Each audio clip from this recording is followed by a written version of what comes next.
I started whispering during my lunch break because I realized my voice was too loud on a phone call. I was confused and frustrated because I hadn't asked to cancel anything. The woman from the insurance company on the phone stayed calm while I was upset. She said, "According to our records, we received a request from you to cancel your policy, and it's done." I had a savings-oriented life insurance policy. My sister-in-law Rachel, who was an insurance agent, convinced me to get this policy, which was more expensive than others. My name is Stella. I'm 40 years old and work in an office. I live in an apartment with my husband and daughter. Today has been really hard from the start. When my husband woke up, he said he was going on an overnight business trip and started packing his bags. At the same time, our daughter Amy was upset because she couldn't find her math textbook. Amy is in first grade, so she often needs help, but it's stressful when my husband starts complaining about his missing travel bag and new socks. I've been thinking about divorce for a while because our relationship has been struggling for the past year, and this situation just makes things worse. I said out loud, "Why don't you both prepare the day before?" Amy quickly apologized and promised to be more careful next time. I replied, "That's okay, honey, I should have helped you check yesterday. I'm sorry, but my husband reacted differently." He said, "If you took care of everything, Amy wouldn't be in this mess, and if you had bought me new socks, I wouldn't be complaining." I was angry about his small complaints. I had no idea he was going on a business trip. I said, "There are clean socks in the drawer, isn't that good enough?" He replied, "I like to wear brand new socks when I go on a trip."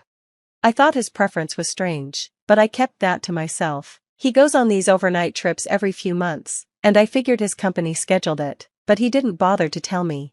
If my husband needed new socks, he could have bought them himself or at least told me beforehand. Amy looked like she was about to cry and said, "Mom, Dad, please stop arguing." So, I turned to her and said, "I'm sorry, Amy, it's okay, let's find your textbook together."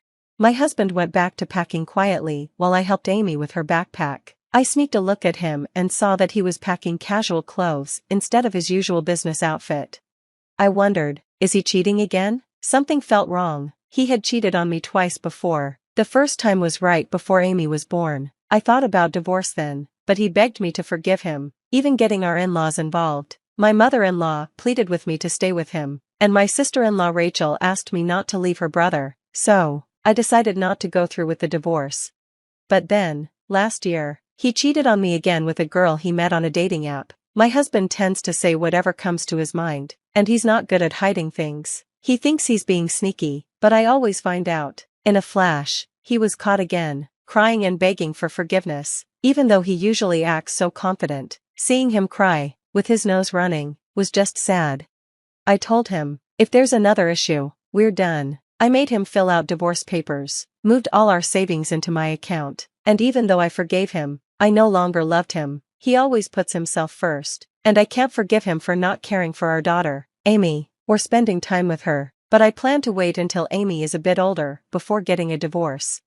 In the end, we found Amy's math textbook easily in her backpack. Amy left for school happy, but I felt completely drained from the morning. I didn't have time to make my packed lunch, so I went to a deli near my office. While I was there, a poster from an insurance company caught my eye, and I suddenly remembered that my policy was one where I would receive a cash back after some time. I thought it should be deposited soon.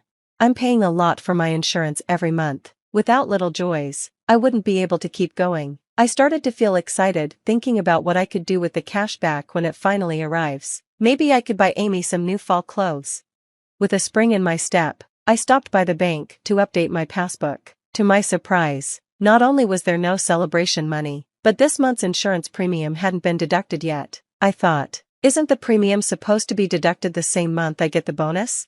At first, I was confused, but remembering my husband's strange behavior this morning made me uneasy, so I decided to call the insurance company. Unfortunately, my sister-in-law Rachel was off for the day, and another woman answered the phone.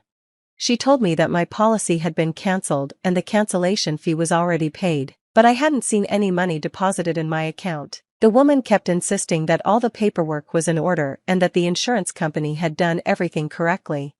I thought, what if my policy was cancelled without my consent? It felt like she was suggesting the insurance company wasn't at fault. I made it clear that I had no intention of canceling my policy. I told her I would check with Rachel and my husband, but she'd better confirm with Rachel too. Then I hung up.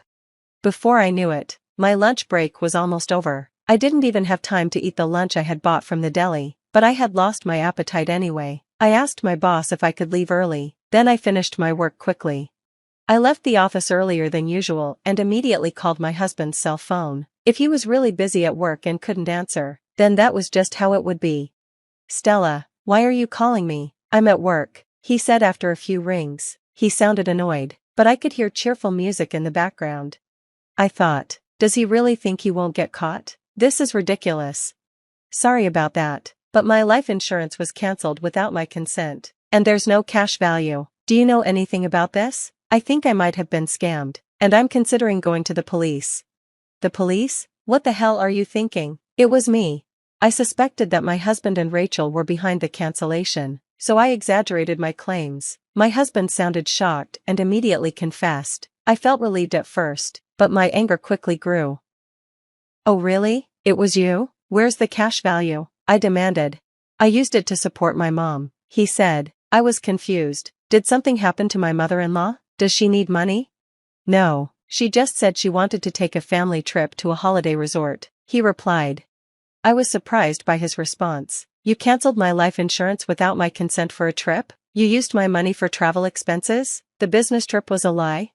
"Yeah, I'm the beneficiary, so I don't see a problem. We're staying in a luxury hotel. I'm in the lobby right now, and there's an amazing chandelier," he bragged, sounding excited. "What the heck? I have a lot of complaints. Why did you cancel without my consent? I'm the one paying the premium. You should be able to afford your own travel expenses." "Oh, shut up. If something happens to you, I'm the one who gets the money. It's my money. You're healthy and not going to die anytime soon. You can just take out another policy." I couldn't understand his arguments at all. The conditions change as you get older, and insurance premiums go up. Do you really not understand that? "Well, I'm not the one paying," he replied. I felt a headache coming on from his irresponsible words. "Do your parents and Rachel know you cancelled my life insurance without my consent? Didn't my father-in-law say anything? Rachel is obviously an accomplice. Did you forge my signature?" "Yeah, my mom and dad were happy about it and said it was a good idea. After all, you're the one holding all our money, so it's your fault. I want to take a break and have some fun once in a while. It's okay, right? We came on a family trip, and everyone's happy." "Your family includes your parents and Rachel, right? Why aren't Amy and I included? Isn't your family Amy and me? Insurance is for emergencies, and I'd rather not use it. Shouldn't you consult me first if you want to support travel expenses?" "Because you would definitely say no. You and Amy are always together, so it's fine to be with family for a change. Plus, Rachel said she wanted to take out a new life insurance policy for you, so I thought it was killing two birds with one stone." "That's just for you guys. Unbelievable. You won't admit something because it seems bad. What an excuse. Aren't you embarrassed to act like grade schoolers? You're making me not want to talk by getting so angry. What a pain. If you keep this up, I wouldn't mind getting a divorce." I bet you couldn't pull it off. Maybe being in a tourist spot made him more confident. My husband sounded bolder than usual. "I understand," I said, and hung up the phone. "Brace yourself. I'll get back at my in-laws and my husband for all this," I murmured to myself. My patience was running out. My husband had been underestimating me because I always forgave him, even though he kept threatening divorce. I had thought my in-laws were normal people and that Rachel wasn't bad, despite pushing for a high life insurance policy. But normal, sensible people wouldn't cancel their daughter-in-law's life insurance without asking and misuse the money. This is what I get for marrying into this family. I'll cut them all off, I thought as I immediately headed to the court. I always kept the divorce papers my husband had filled out in my bag. Like a good luck charm, I submitted the papers right away and then picked up my daughter, Amy, from her after-school program. On our way home, I told her about the divorce. Amy was surprised, but after I explained it carefully, she accepted it. When we got home, she asked, "So Dad isn't coming back home anymore?" I replied, "Your dad won't be back tonight because he's on a business trip. We're getting divorced, so we'll be living separately, but we still need to prepare for that." Then Amy said, "Let's start packing right away, hurry." I was confused. Huh? What's going on? "Well, you're breaking up with Dad, right? You don't have to cry anymore. I don't like him because he's always mad." "Wait, Amy, did you try to stop us from fighting because you didn't want me to be sad?" I had planned not to divorce for Amy's sake, but it seemed she had been dealing with everything on her own.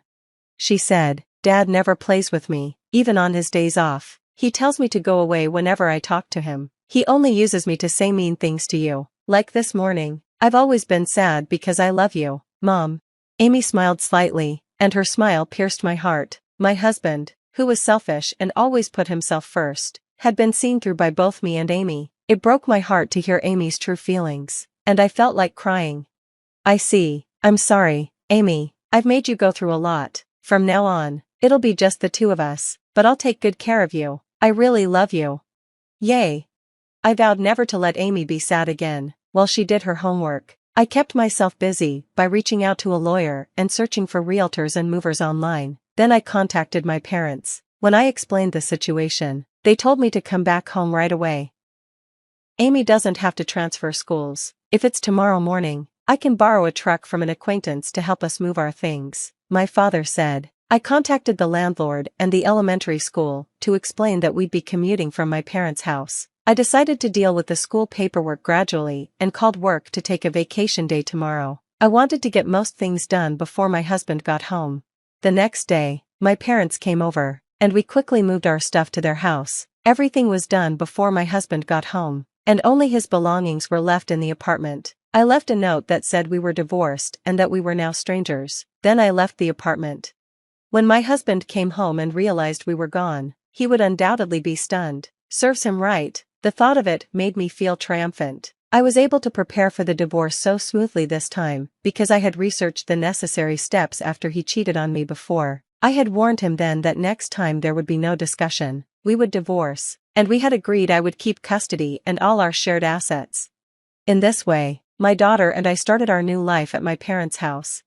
A few days later, I received a frantic call from my mother-in-law. My husband's phone was blocked, so I assumed she was calling on his behalf. He is a weak man who cries easily despite his arrogance, so he might be crying pitifully, I thought. "What are you thinking? You're divorcing him even though my son didn't cheat," she yelled loudly, making my ears ring. I instinctively moved my phone away from my ear. "Hey, Stella, it's not too late. Apologize to my son right now. He's been crying because he's hurt. Aren't you embarrassed making such a fuss over this?" "Huh? Apologize? Why?" I couldn't comprehend her words and blurted out, "Who are you?" She probably didn't expect such a response from me, and she stopped speaking abruptly. I was surprised by my own words that just slipped out. "Hey, it's me, your mother-in-law. Come on, Stella, what's gotten into you? You can't possibly be going senile. You're still young." "No, I only have one mother. If you don't identify yourself, could this be a scam call?" I decided to go along with my slip of the tongue. After all, we were strangers now that we were divorced, and there was no point in having a serious conversation with people who canceled my life insurance policy without my consent. "Don't be ridiculous, Stella. If you're going to take that attitude, I have a few things to say too." As expected, my mother-in-law was furious, but I didn't care. "What are you talking about? Do you think you can do something?" I had an agreement with him that if there was any issue, we would divorce immediately. He told me on the phone that we were getting divorced. Her words left her speechless. I took the opportunity to press on. If he wanted to go on a trip, he should have just talked to me about it. Why did he have to commit a crime? Is your whole family looking to end up in jail or something? Canceling life insurance without consent qualifies as forgery. You know that could lead to imprisonment for 3 months to 5 years. I'm ready to fight this thoroughly. I don't want to hear about how your family has no savings or is poorer. My husband might have done this nonchalantly, but that's precisely why I can't forgive him. Hold on a minute. We can't have criminals in this family. Hey, sorry, listen to me, please. Surprised by the mention of imprisonment, my mother-in-law, who had been on a roll just a moment ago, suddenly became submissive, but it was too late. I hung up and blocked all calls from my husband's family. After that, my husband was so shocked by the divorce that he voluntarily left his job and became a shut-in. As for the life insurance issue, we used a system known as financial ADR, which resolves insurance-related disputes outside of court, and we successfully settled the matter. Rachel, my sister-in-law, was disciplined and fired from her insurance company, and it even made minor headlines because of it. My in-laws became the talk of the town and were shamed by relatives, being told things like, "You have no common sense," and "Have some shame." It seems they were quite uncomfortable Both my husband and Rachel became unable to work and were in a financial crunch. Meanwhile, I was living freely with my daughter, Amy, back at my parents' house. I wanted to make up for the hardships I had put Amy through by showering her with plenty of love. I am Alice, a 33-year-old sales executive at an e-commerce company in Winona. I have a happy family with my husband Scott, my son Oliver, and my mother-in-law Ruth. I grew up in Philadelphia and had a happy childhood. I got married at 18 while still in college, studying business management. My parents, who loved me a lot, were against it because they worried about my future. But I was deeply in love and didn't think about the consequences. My boyfriend and I seemed perfect for each other. We rented a place to live and worked multiple odd jobs to make ends meet because our families had cut us off. We had our first child when I was 19. At first, everything was going well, and we managed our parental duties. But soon after Oliver was born, things changed. My husband's father died in a car crash, and his mother had a severe shock that led to her being diagnosed with Parkinson's disease. Not being able to see his family deeply upset my husband. I supported him, but he eventually quit his job and became irresponsible. He got into gambling and became abusive.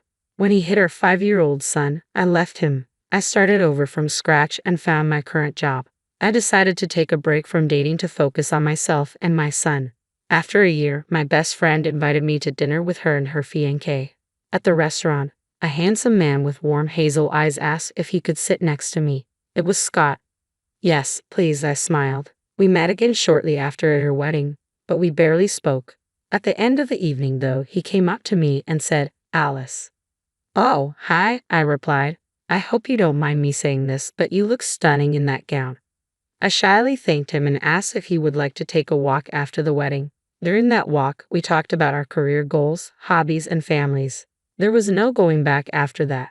We eventually started dating and got married. He's been a loving father to Oliver. Every year on Oliver's birthday, we visit a new city. Scott has literally been the only father Oliver has ever known. Even my mother-in-law Ruth loved Oliver, but things changed after I got pregnant. One day, while waiting at the checkout counter at Walmart, I overheard her talking to the cashier. "Please check once again if any fruit is not rotten. My daughter-in-law is pregnant and I do not want her to get sick." "Oh, congratulations. Will this be your first grandchild?" "Well, it'll be my first real grandchild. I have a step-grandson who's 10 because my son married my daughter-in-law when he was 5, but I try to treat him the same." Tone was full of pretense, and the cashier, keeping things professional, only gave a faint smile. That day, I realized Ruth never truly loved Oliver with her whole heart. She also had a granddaughter from my sister-in-law, whom she adored since birth. She pampered her with gifts and spent as much time as possible with her. Anyone who saw Ruth with her granddaughter would think she was the best grandmother ever. Well, she probably was, but only for her daughter's child. One morning, I woke up to a loud argument between Ruth and Scott. "Are you out of your mind? No way I'm letting you do this," Ruth shouted. "Mom, please. Oliver is my son, and I want to bring him up in the best way. I don't need any more children," Scott replied. I was furious to hear that Scott didn't want to have a biological child and that Ruth was mad at both of us. Scott and I had discussed this the night before, and I had strongly advised him against it. "Hey, what about the family lineage? Oliver is your grandchild, and he will continue our family line. I'm not listening to this erratic decision. If you decide not to have kids, I will end my life," Ruth threatened. "You were just being ridiculous." "All right, I promise we won't do that," Scott said. "Tell me, did she brainwash you into this?" "What? No, Mom. She told me you would be upset about this and that I shouldn't bring it up. This is solely my decision." I didn't want a strained relationship with my mother-in-law. She had been very accommodating before, and I didn't know what caused the differential treatment. But I was sure we could win her over again with our love. I didn't know that was my biggest misconception. We were at a farmhouse for Ruth's birthday, and we were eating apples. She had already eaten 2 apples but wanted more. Scott refused. Then Oliver playfully whispered into her ear, "Don't worry, Grandma. I will sneak an apple for you upstairs." Scott commented, "What's going on over there?" But Ruth was not amused and said in a stern, accusatory voice, "Oliver, it is not good to sneak any food because of choking. You should not learn to pick food without asking an elder." I stepped in and said, "What you are saying is true, But he knows it's not appropriate. He was just joking around with you. Yes, I am her apple dealer. We laughed, but she retorted, it's even worse that he is trying to be my favorite. He shouldn't learn favoritism either. I was heartbroken to see my baby's face fall. All he was doing was trying to bond with his grandmother, who once loved him dearly. My husband could not take it. Mom, you know how much he loves you, right? He would never do anything to hurt you. Yeah, I'm sure you love him very much, she replied coldly. One day, I was cuddling with Oliver when she saw it and exclaimed, Alice, what are you doing? You were pregnant, and you were crushing your belly. It's not good for the baby. Don't do that before your delivery. Am I not even allowed to love my son? I wondered how rational that was, but I silently complied because I did not want any drama. Hell broke loose one day on Oliver's 12th birthday. Scott wanted to host a big party. We had invited many relatives, colleagues, and family friends. All of Oliver's friends were there too. We were preparing to cut his cake when suddenly my sister-in-law's daughter came crying up to my mother-in-law, who was standing beside me. She claimed that Oliver had hit her and pushed her to the ground. Her anger knew no bounds. I could sense she was losing her sanity. Before I could try to calm her down, she went up to Oliver and, without asking either child what it was about, slapped him. You have gathered a lot of guts, haven't you? Creating a scene on your birthday. Get out of the house. Oliver flinched at the impact of the slap and fled from the house, crying. I went after him. After some time, I came back and had to shout at her, what are you doing? It's his birthday.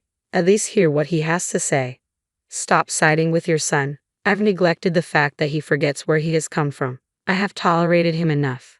Mom, do you even know what the fight was about? They had an argument about you. She told Oliver you are not even her real grandson and continued to mock him, after which Oliver pushed her to the ground. She glared at me. I said, I absolutely do not condone his behavior for any reason, but I wonder where she learned this from. My mother-in-law was speechless for a moment. It was then that we finally found out the reason behind her selective behavior towards her grandchildren. It's pretty normal for me not to have affectionate feelings for him because he was born by an outsider and not my son. No matter what, the children of my biological children will always be dearer to me than your son. She turned away and continued, I'm going to love your baby more. This is completely reasonable, and that is how most grandmothers feel. They just don't say it. I couldn't believe my ears when she spilled her secrets. It was like a bolt from the blue, leaving us utterly flabbergasted. Where on earth did she pick up this old-school notion? Who was the sneaky influencer behind it all? And how in the world did she end up thinking like this? Her whole rationale had us all dumbfounded and at a loss for words. Oliver also told me how his grandma used to tell his sister before him that his brother or sister would be mommy and daddy's real child. I asked him what else grandma told him, and he shared how she had been telling him that he wasn't really her sister. I saw my mother-in-law look away with a hint of guilt. Now Oliver thinks that he is extra special to us because we don't want him to realize how his little brother or sister is always going to be grandma's favorite grandchild. What have you been feeding into his mind? I demanded. I didn't lie about anything. It is the truth, and he must realize it, she said. Unfortunately, Scott was away on a business trip when this happened. The next day, I told him everything. I'm not surprised at all, he said. She's always been quite cold towards him, sometimes acting as if he doesn't exist. I remember times he never received even a simple happy birthday from his grandmother, let alone gifts. She never shows any interest in his life, never asks how he's doing at school or about his friends. Scott then tried to talk to her. What you have done is too much, Mom. I have accepted it in bringing up Oliver as my own child. So what difference does it make? It makes a lot of difference, Scott, and it matters to me. Don't you even think of judging me. You can't force me to love your son. That's never going to happen. I don't feel he's my grandchild, and you'll have to get over it. But Scott was unyielding. No, Mom, it's you who'll have to get over not seeing us anymore.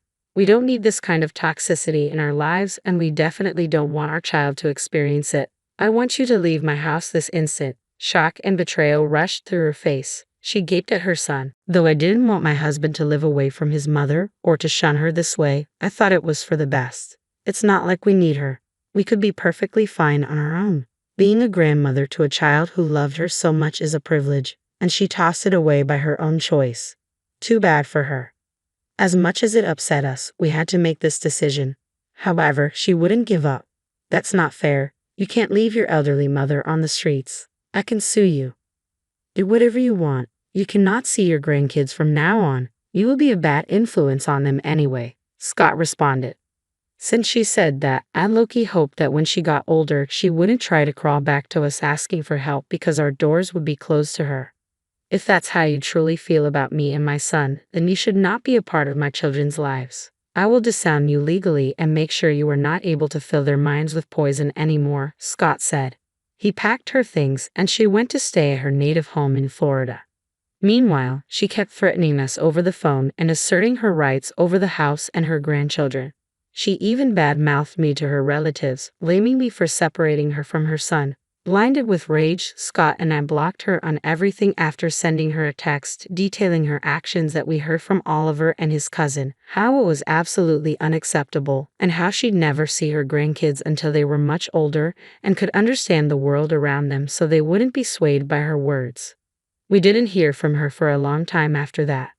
One day, we got an anonymous call saying my mother-in-law was admitted to a hospital after breaking her pelvis in the bathroom. There were chances she would never be able to walk again. Scott got frantic upon hearing this and rushed to be by her side. No matter how good a father Scott was, he was a son too. Though he was mad at his mother for what she did, he couldn't hide the fact that he loved her. Honey, I think stopping her from seeing the kids is inhumane. Now she's old and infirm and would want to be with her family in these difficult times. She's just a bit old-fashioned. Scott got a little emotional. I met her in the hospital, and she told me how being alone on the hospital bed made her realize how unpredictable life is and that she didn't know karma would hit her this way. I think we should bring her back home, he said, holding my hand and looking into my eyes. I don't have the heart to leave her alone at this time, and I cannot keep going back and forth to Florida that often. I hope you understand.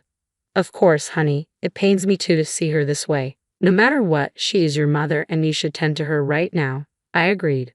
It's going to be a bit difficult with Oliver, but I believe she has realized that she was wrong.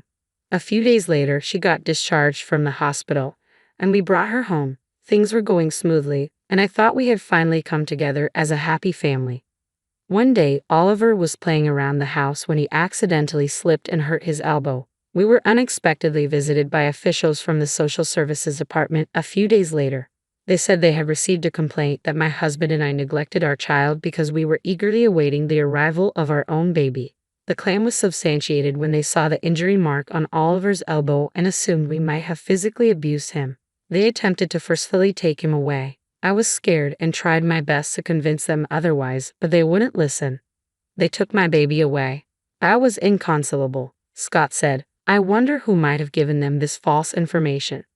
My mother-in-law suggested we visit the office and personally convince them to let us keep Oliver.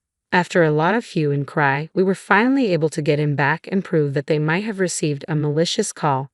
But as we prepared to take Oliver home, he softly mumbled to me, "Don't leave me with Dad, Mama. I'm scared of him."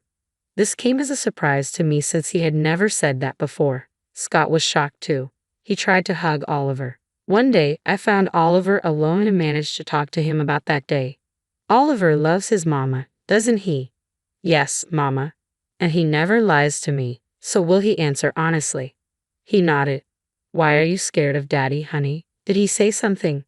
No, but Grandma said once the baby is here, he will throw me out of the house. Such spite. We gave her another chance to have a happy family, and she totally blew it. I realized she could never accept us. I also suspected she was the one who had contacted social services with the fake complaints. But I decided not to confront her right away and talk to Scott first. However, fate intervened. Ever since her accident, my mother-in-law had been using a wheelchair. That evening, she was preparing coffee when she accidentally spilled hot water on her leg. Mother of God, help! She screamed at the top of her lungs as she sprang from her wheelchair and rushed to the kitchen to get some ice. Coincidentally, Scott returned from the office at that moment. I came out of my room, and both of us were appalled to see that she had been faking her injury to get back into the house. Mom, you can walk? She froze and slowly turned around to see us. Oh, the impact of the hot water was such that I could finally walk. What a miracle. I guess she didn't realize that she couldn't fake it anymore. This is sick, Mom. How could you stoop so low? I have idolized you since childhood, And this is how you turned out to be, just because you despise a little child so much. I had never seen Scott so angry and sad at the same time. I trusted you and wanted to take care of you when I heard about your accident. This is how you repay me. Get out of my house now. Honey, please hear me out. I did all of this because I wanted to make you realize that we can be a happy family even without that child. Your child needs a grandparent. Don't deprive her of this happiness. What will you say once she grows up and finds out she has a grandmother you chose to hide from her? I will take care of it.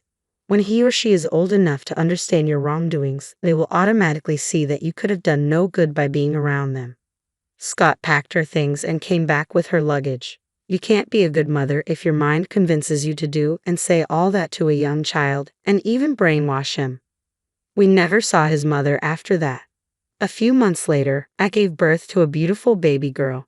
Scott loved both his children equally and taught them always to stand by the truth. I often reflected on how different mothers can be. My mother was modern and progressive despite being from the countryside. She rarely talked about marriage and kids, always pushing me to fulfill my career goals. Unfortunately, I didn't value her ideas back then because I wanted to get married so badly. But life shows you the mirror eventually. I learned from my mistakes and the people I met. Scott and his mother were from the same family but different generations. While I cannot entirely blame her for having such notions, I think if she had truly loved Scott, she would have found happiness in his happiness. Her comments about and to my son had been unreasonable and unfair. Luckily, Oliver hasn't grown up to hate and disrespect her, but he always remembered her as his grandmother. I could not even begin to imagine what would have happened had she stayed with us longer and continued her dirty games. Fortunately, fate took its toll on her, and we were free of her toxicity and drama once and for all. Hello, my name's Juliet, and I'm 31 years old. I just made one of the most difficult decisions of my life, but now I'm much happier because of it. Let me start by telling you about my ex-husband, Austin. We met through some mutual friends and hit it off right away. We started dating soon after we met and had a great relationship. We rarely fought and understood each other well. When we reached our 1-year anniversary, Austin decided it was time for me to meet his mother. Hello, it's a pleasure to meet you. So, how long have you and Austin been together? She asked. We've been together for about 3 years now, I replied. Austin, you were with Chelsea for 6 years and never asked her to marry you, his mom said. Mom, drop it, Austin interrupted. Who's Chelsea? I asked, confused. Chelsea was my girlfriend through high school and college. They were perfect for each other. Chelsea was the sweetest, most beautiful girl I'd ever seen. I was sure they would get married, his mom explained. Mom, you know we had our differences and split. Besides, can we focus on Juliet right now? Austin said. So, what do you do for a living? His mom asked me. I'm an accountant, so Austin will never struggle with finances or taxes, I said. That sounds boring. Chelsea is doing her PhD in language studies while traveling around the world, his mom responded. Wait, really? I said, surprised. Oh yeah, I never told you I was still in contact with her. Whether you marry her or not, she'll always be my daughter-in-law in my eyes, his mom said. But I'm going to be your daughter-in-law in reality, I pointed out. If Austin and Chelsea couldn't last, I guess you're a good enough backup for him, she said. Backup? I'm not his backup, I said, feeling hurt. Things are getting too heated. Why don't we drop the topic and focus on something else? Austin suggested. All I'm saying is that Austin can do better than Juliet. Chelsea is still single, and I'm sure now that they've grown, they can get back together, his mom insisted. Are you seriously trying to set my fiancé up with another woman right in front of me? I asked, shocked. Mom, that's enough. Julia, be respectful and don't talk to my mom that way. Can we please just resume dinner? Austin said. I was genuinely shocked by what had happened. I heard horror stories about your partner's parents not liking you, but I never expected this. For Austin's mom to try to get him back with his ex while I was sitting right there was shocking. I could tell that what Rosa said had an effect on Austin. He started acting differently. I caught him looking at Chelsea's social media, deciding whether to follow her. When I confronted him, he apologized and said he was just curious. After that, he stopped thinking about her. A year passed, and I limited my interactions with Rosa. Whenever I saw her, she would compare me to Chelsea and give Austin updates about her. This affected him, and we fell into a cycle. He got upset. I confronted him, and he forgot about it. Despite this, Austin asked me to marry him, and I said yes because I loved him. The wedding went smoothly, and I thought a good wedding meant a good marriage, but I was wrong. Rosa's comments about me not being like Chelsea got worse, and Austin never stopped her. Nothing I did was good enough. I endured it all because I loved Austin. Then Rosa stopped mentioning Chelsea, and Austin didn't seem distant anymore. I was glad things were improving until I found some texts between Austin and Chelsea. Austin, we need to talk. Uh-oh, did I do something wrong? I don't know. You tell me. Look at these texts. Hold on, were you going through my phone? I didn't mean to, but when I went to charge your phone last night, a text from Chelsea popped up. Mind explaining why you're texting her? Are you accusing me of cheating? I'm not, but I'm asking why you're in contact with your ex. Mom gave her my number, and she started texting me. Why did you tell her you were single when she asked? This is going to sound stupid, but I just wanted to see how she would reply. You're right, it's stupid. It's so stupid to think telling your ex you're single wouldn't jeopardize our marriage. Come on, babe. It was just a harmless text. I didn't mean it. I just wanted to know her true intentions. And what were you going to do about what you found out? See her secretly behind my back? No, I would never do that. Where is all this jealousy coming from? You know how I feel about Chelsea. Your mom has made it worse by reminding me that I'll never be what Chelsea was to you. She's right. Chelsea fulfills a different role in my life, and you fulfill another. It doesn't mean I don't care about you. Are you going to meet Chelsea? Why would you ask that? She texted asking to meet up. I don't know. You don't know. Shouldn't the answer be clear? Yes, but I really do want to see how life has treated her. Actions speak louder than words. If you meet her, I'll know I was never valued. Julia, no, that's not what I meant. I was furious. Austin barely tried to assure me that I was the only one that mattered. He didn't defend me in front of his mother, and when we were alone, he still didn't tell me that I mattered to him. Why would he lie to Chelsea about being single and try to meet her behind my back? I didn't speak to Austin for a week. Every time I saw him, I felt immense rage and sadness. I didn't want to talk to him feeling that way. When we finally talked, Austin said he wouldn't meet Chelsea, but it felt like he resented me for forcing him not to go. I was tired of his lack of care, but I was glad he chose our marriage over his ex.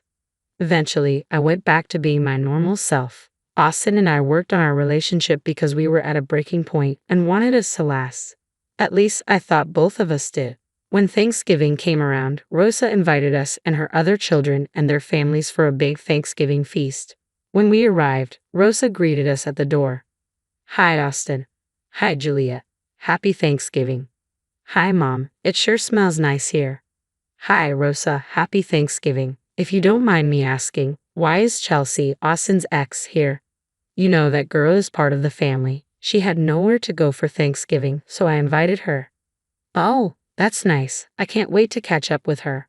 You're going to have a blast learning about her life. So much has happened since you broke up.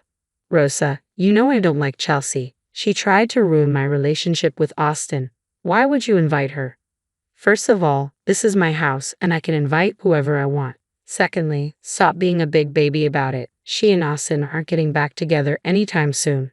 Babe, I love that you're a little jealous, but I'm sure Chelsea has changed. I mean, look at her. She looks like a whole new person. I just don't feel comfortable with this. You know what? Since you're so uncomfortable, you can sit at the kids' table, Rosa said. What? Why? I asked, feeling confused and hurt. I don't want your negative energy ruining things for us at our table. You can sit with the kids and be as fussy as you like. Austin, are you going to say something to me? I pleaded. Sorry, babe. Mom owns the house, so she gets what she wants. You go sit with the kids. I have some catching up to do, Austin replied dismissively. Oh, and Juliet, if you throw even a single tantrum right now, I will have you thrown out of the house and never invited over again. Got it. Why are you doing this? You know these things hurt me, and you still do them. Do you enjoy seeing me uncomfortable? I asked, my voice breaking. Is that a tear I see? Just go sit at your table, Rosa said coldly. I was humiliated. I couldn't believe I was being treated like a child. What had I done to deserve this kind of treatment? Austin didn't even care. He was too engrossed with Chelsea to notice how hurt I looked. Rosa smirked at me as she ushered Austin away to the adults' table. I felt tears pricking my eyes, but I refused to cry. I wasn't going to give Rosa the satisfaction of knowing she had an impact on me, so I picked up my pride and went to sit at the kids' table. Thankfully, the kids were lovely. Most of them were between 11 to 14, so I could actually hold conversations with them. However, every time I looked over at the adults' table, I saw Austin and Chelsea getting along a little too well.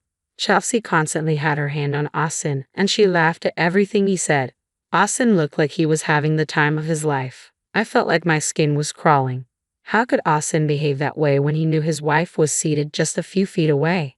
Needing a break from the kids and the sight of Austin and Chelsea, I walked into the kitchen to get a tall glass of cold water. That's when Austin's dad, Wade, walked in. "So, why are you sitting with the kids? Did you volunteer to babysit for us tonight?" Wade asked, clearly puzzled. "Oh no, Rosa asked me to sit there." "What? Why?" "Apparently, it was wrong of me to be uncomfortable with Chelsea being here." "Why would it be wrong? Hell, even I'm uncomfortable with her being here. I know I wouldn't want any of Rosa's exes here on Thanksgiving." "Tell me about it. It just hurts to see Austin not even care about it. He's so caught up with catching up with her that he doesn't even notice how hurt I am." "Yeah, I completely agree. This isn't how I raise my son. Do you want to say something?" "I would, but Rosa threatened to kick me out, so I don't want to cause a scene." "What? Why would she kick you out?" "I guess I'm used to it." "Why in the world are you used to it?" "Rosa has never really liked me." "What? No, that's nonsense. She loves you." "I can assure you she does not. She's made it clear on several occasions that I will never compare to Chelsea. I watched their relationship, and let me tell you, you're a million times better than her." "Thanks, Wade. How come I've never heard all this before?" "You're almost always working, and Rosa threatens me to keep my mouth shut." "Yeah, that tracks. How come Austin hasn't said anything?" "Austin can never seem to disrespect his mother. He tells me to just go with the flow to avoid any conflict." "Why would you avoid conflict when you're the one that's constantly getting hurt?" "I wish I could tell you, Wade. You know what? I'm going to deal with this. I'm not going to let you suffer like this." "No, I don't think you should. It'll only make things worse for me." "I highly doubt that. Listen, I know I'm only your father-in-law, but I think you should reconsider things with Austin. You deserve a man who will always stand up for you, not someone who puts you down just to avoid conflict." "I know. I just can't begin to imagine starting over again. Anything's better than you being treated like a doormat." "You're right. I'll think about it." "Good. Now let me take care of things here." Deep down, I knew Wade was right. How long could I survive always being second to Austin? If he didn't make me feel that way, then Rosa certainly did. She never failed to tell me how I could never measure up to Chelsea. And whenever she did, Austin never stood up for me or reassured me that there was nothing to worry about. After my conversation with Wade, I got lost in my thoughts. I went back to the kids' table and sat there, thinking about what it would be like to start over. The process of divorce seemed scary, but getting one I felt like a failure. I couldn't even make my marriage last. I knew it wasn't my fault, but the feeling still lingered. I was pulled out of my thoughts when Wade declared he had an announcement to make. I didn't know what he was going to say, and I was not prepared for it. Wade stood up and began thanking everyone present. He then expressed his wish for the family to be more open and welcoming. He said he felt ashamed of how I was being treated by Rosa and Austin. Both Rosa and Austin turned red in the face. Wade went on to talk about how Rosa couldn't let go of Austin's previous relationship, making my life miserable. He also criticized Austin for not standing up to his mother and enabling her behavior. Wade told everyone he was embarrassed by Rosa's actions and announced he was going to divorce her. Everyone gasped. I was shocked that Wade would do something like that because of me. Rosa did not take it well. She began yelling at him, asking how he could say something so horrific on a day that was supposed to be happy. When she realized Wade was serious, she began to cry and beg him to take her back. Wade looked at her with disgust and said he didn't want to be with someone so cruel. He then revealed that Rosa had been secretly meeting her ex-boyfriend for the past year. He had suspected them but was always told they were just co-workers and old school friends. One day, Wade came home early and caught them in bed. He never confronted her, but he took pictures as proof and left the house. Rosa looked pale and her sobbing intensified. Wade told her she was projecting her actions onto Austin, which was not okay. Rosa kept begging, but Wade just put his drink down, took his coat, and left the house. The entire room was silent. Everyone was still reeling from the shock. The rest of the dinner did not go well. Rosa was too embarrassed to stay, and slowly everyone left. Austin told me he was going to stay the night with his mother because he didn't know if she would do something to herself. I was glad he was going to be away from me because I needed time to think. On the drive home, I thought about Wade and the courage he had to stand up for himself. I realized I needed to do the same. If Wade could end a decades-long relationship because he knew his worth, so could I. I knew I deserved better. That night, I slept better, knowing that I would soon have the peace I always wanted. Austin came home the next evening looking exhausted. He confided in me, but I wasn't ready to care about what he was saying. "Oh, I can't believe my parents are getting a divorce right now," he said. "Yeah, can you believe the things Dad revealed? My mom's a mess. Thankfully, Chelsea is there to look after her. I can't do this anymore. I want a divorce." "What? You want a divorce because I mentioned Chelsea looking after my mother?" "No. I want it because you have repeatedly let me be walked all over by your mother. When she praised your ex, you never once came to my defense, not to mention how you repeatedly hid and lied to me about your conversations with Chelsea. You know I can't go against my mother. That's the one thing that will never change. And as for my conversations with Chelsea, they were all harmless. Nothing explicit. Standing up for your wife when she's being ridiculed is not going against your mother, Austin. I don't care that those texts were clean. What matters is that you kept up the conversation with her even after I told you it made me uncomfortable. Well, I'll change. I promise. I'll be a better husband, I'll stand up for you, and I'll cut all contact with Chelsea. Just please don't leave me," Austin pleaded. "I'm afraid I don't want to make any reparations to us. I want out. I've dealt with this for too long. I have this deep-seated resentment towards you that I don't think will ever go away. How could you just throw away a 6-year relationship like this? Don't I mean anything to you? You did until you showed me that I meant nothing as long as Chelsea was there. If I truly meant something, you would have stood up for me yesterday instead of letting me sit at the kids' table. Do you know how humiliating that was? I'm sorry, okay? I got a little carried away with the idea of catching up with Chelsea. That wouldn't have happened if you just let me meet her before," Austin tried to explain. "Are you seriously blaming your crappy actions and decisions on me? I told you that you were free to meet her. The only thing is that you'd have to face the consequences of your actions, and that would be a broken marriage. Whatever. I'll change. Just don't leave me. I've already started the filing process. I'll move out by the end of the month. Please don't bother me until then." "Oh please, where will you even go?" "Your dad offered to let me stay with him." "Wait, what? Since when were you and my dad so close?" "Since he was the only one to treat me right and tell me I deserve better than you. Now I'm leaving. Goodbye, Austin." Nothing felt as liberating as putting Austin in his place. It hurt to do it, but I knew it was the best thing for me. Seeing him look hurt and upset gave me a sense of vindication. I spent years tormented by his mother, his ex, and he never stood up for me. Finally, he got a taste of his own medicine. It hurt that he valued his ex over me, and in the end, he would probably go back to her. But I knew firsthand what kind of man Austin was, and all I could say to Chelsea was, "All the best. He's your problem now." I moved out of our house that weekend and into Wade's. We spent a lot of time grieving the loss of our relationships. I felt bad that I was the reason his relationship ended, but he assured me that I only helped him see the truth about his wife. We slowly started to get better, but it took many long conversations, ice cream, and crappy movies. My life has slowly begun to improve. There are still days when I wake up missing Austin like crazy, but then I remember how I felt when I was with him, and I no longer miss him. I've decided to move away from this town because everywhere I go reminds me of Austin and me. I managed to find a good job in another state, and I'll be leaving in a month. I'm moving on to bigger and better things now. I can't wait to start a new life and fully heal. Thanks for listening. My mother-in-law, Jenny, has always been awful to me. She constantly criticized my weight and appearance. My husband, Atlas, is very handsome, while I'm just average and curvy, though he's very fit. Despite our differences, we love each other deeply. However, Jenny couldn't accept me as her daughter-in-law, calling me ugly and fat. She frequently mocked me and claimed Atlas would leave me soon. Frank, Atlas's father, was kind and never mean to me, so I hold no grudges against him. Even on my wedding day, Jenny approached me to say Atlas wouldn't stay married to me, predicting he'd get bored and leave soon. She claimed she hadn't tried to ruin our wedding because it was doomed anyway. What should have been the happiest day of my life was tainted by her cruel words.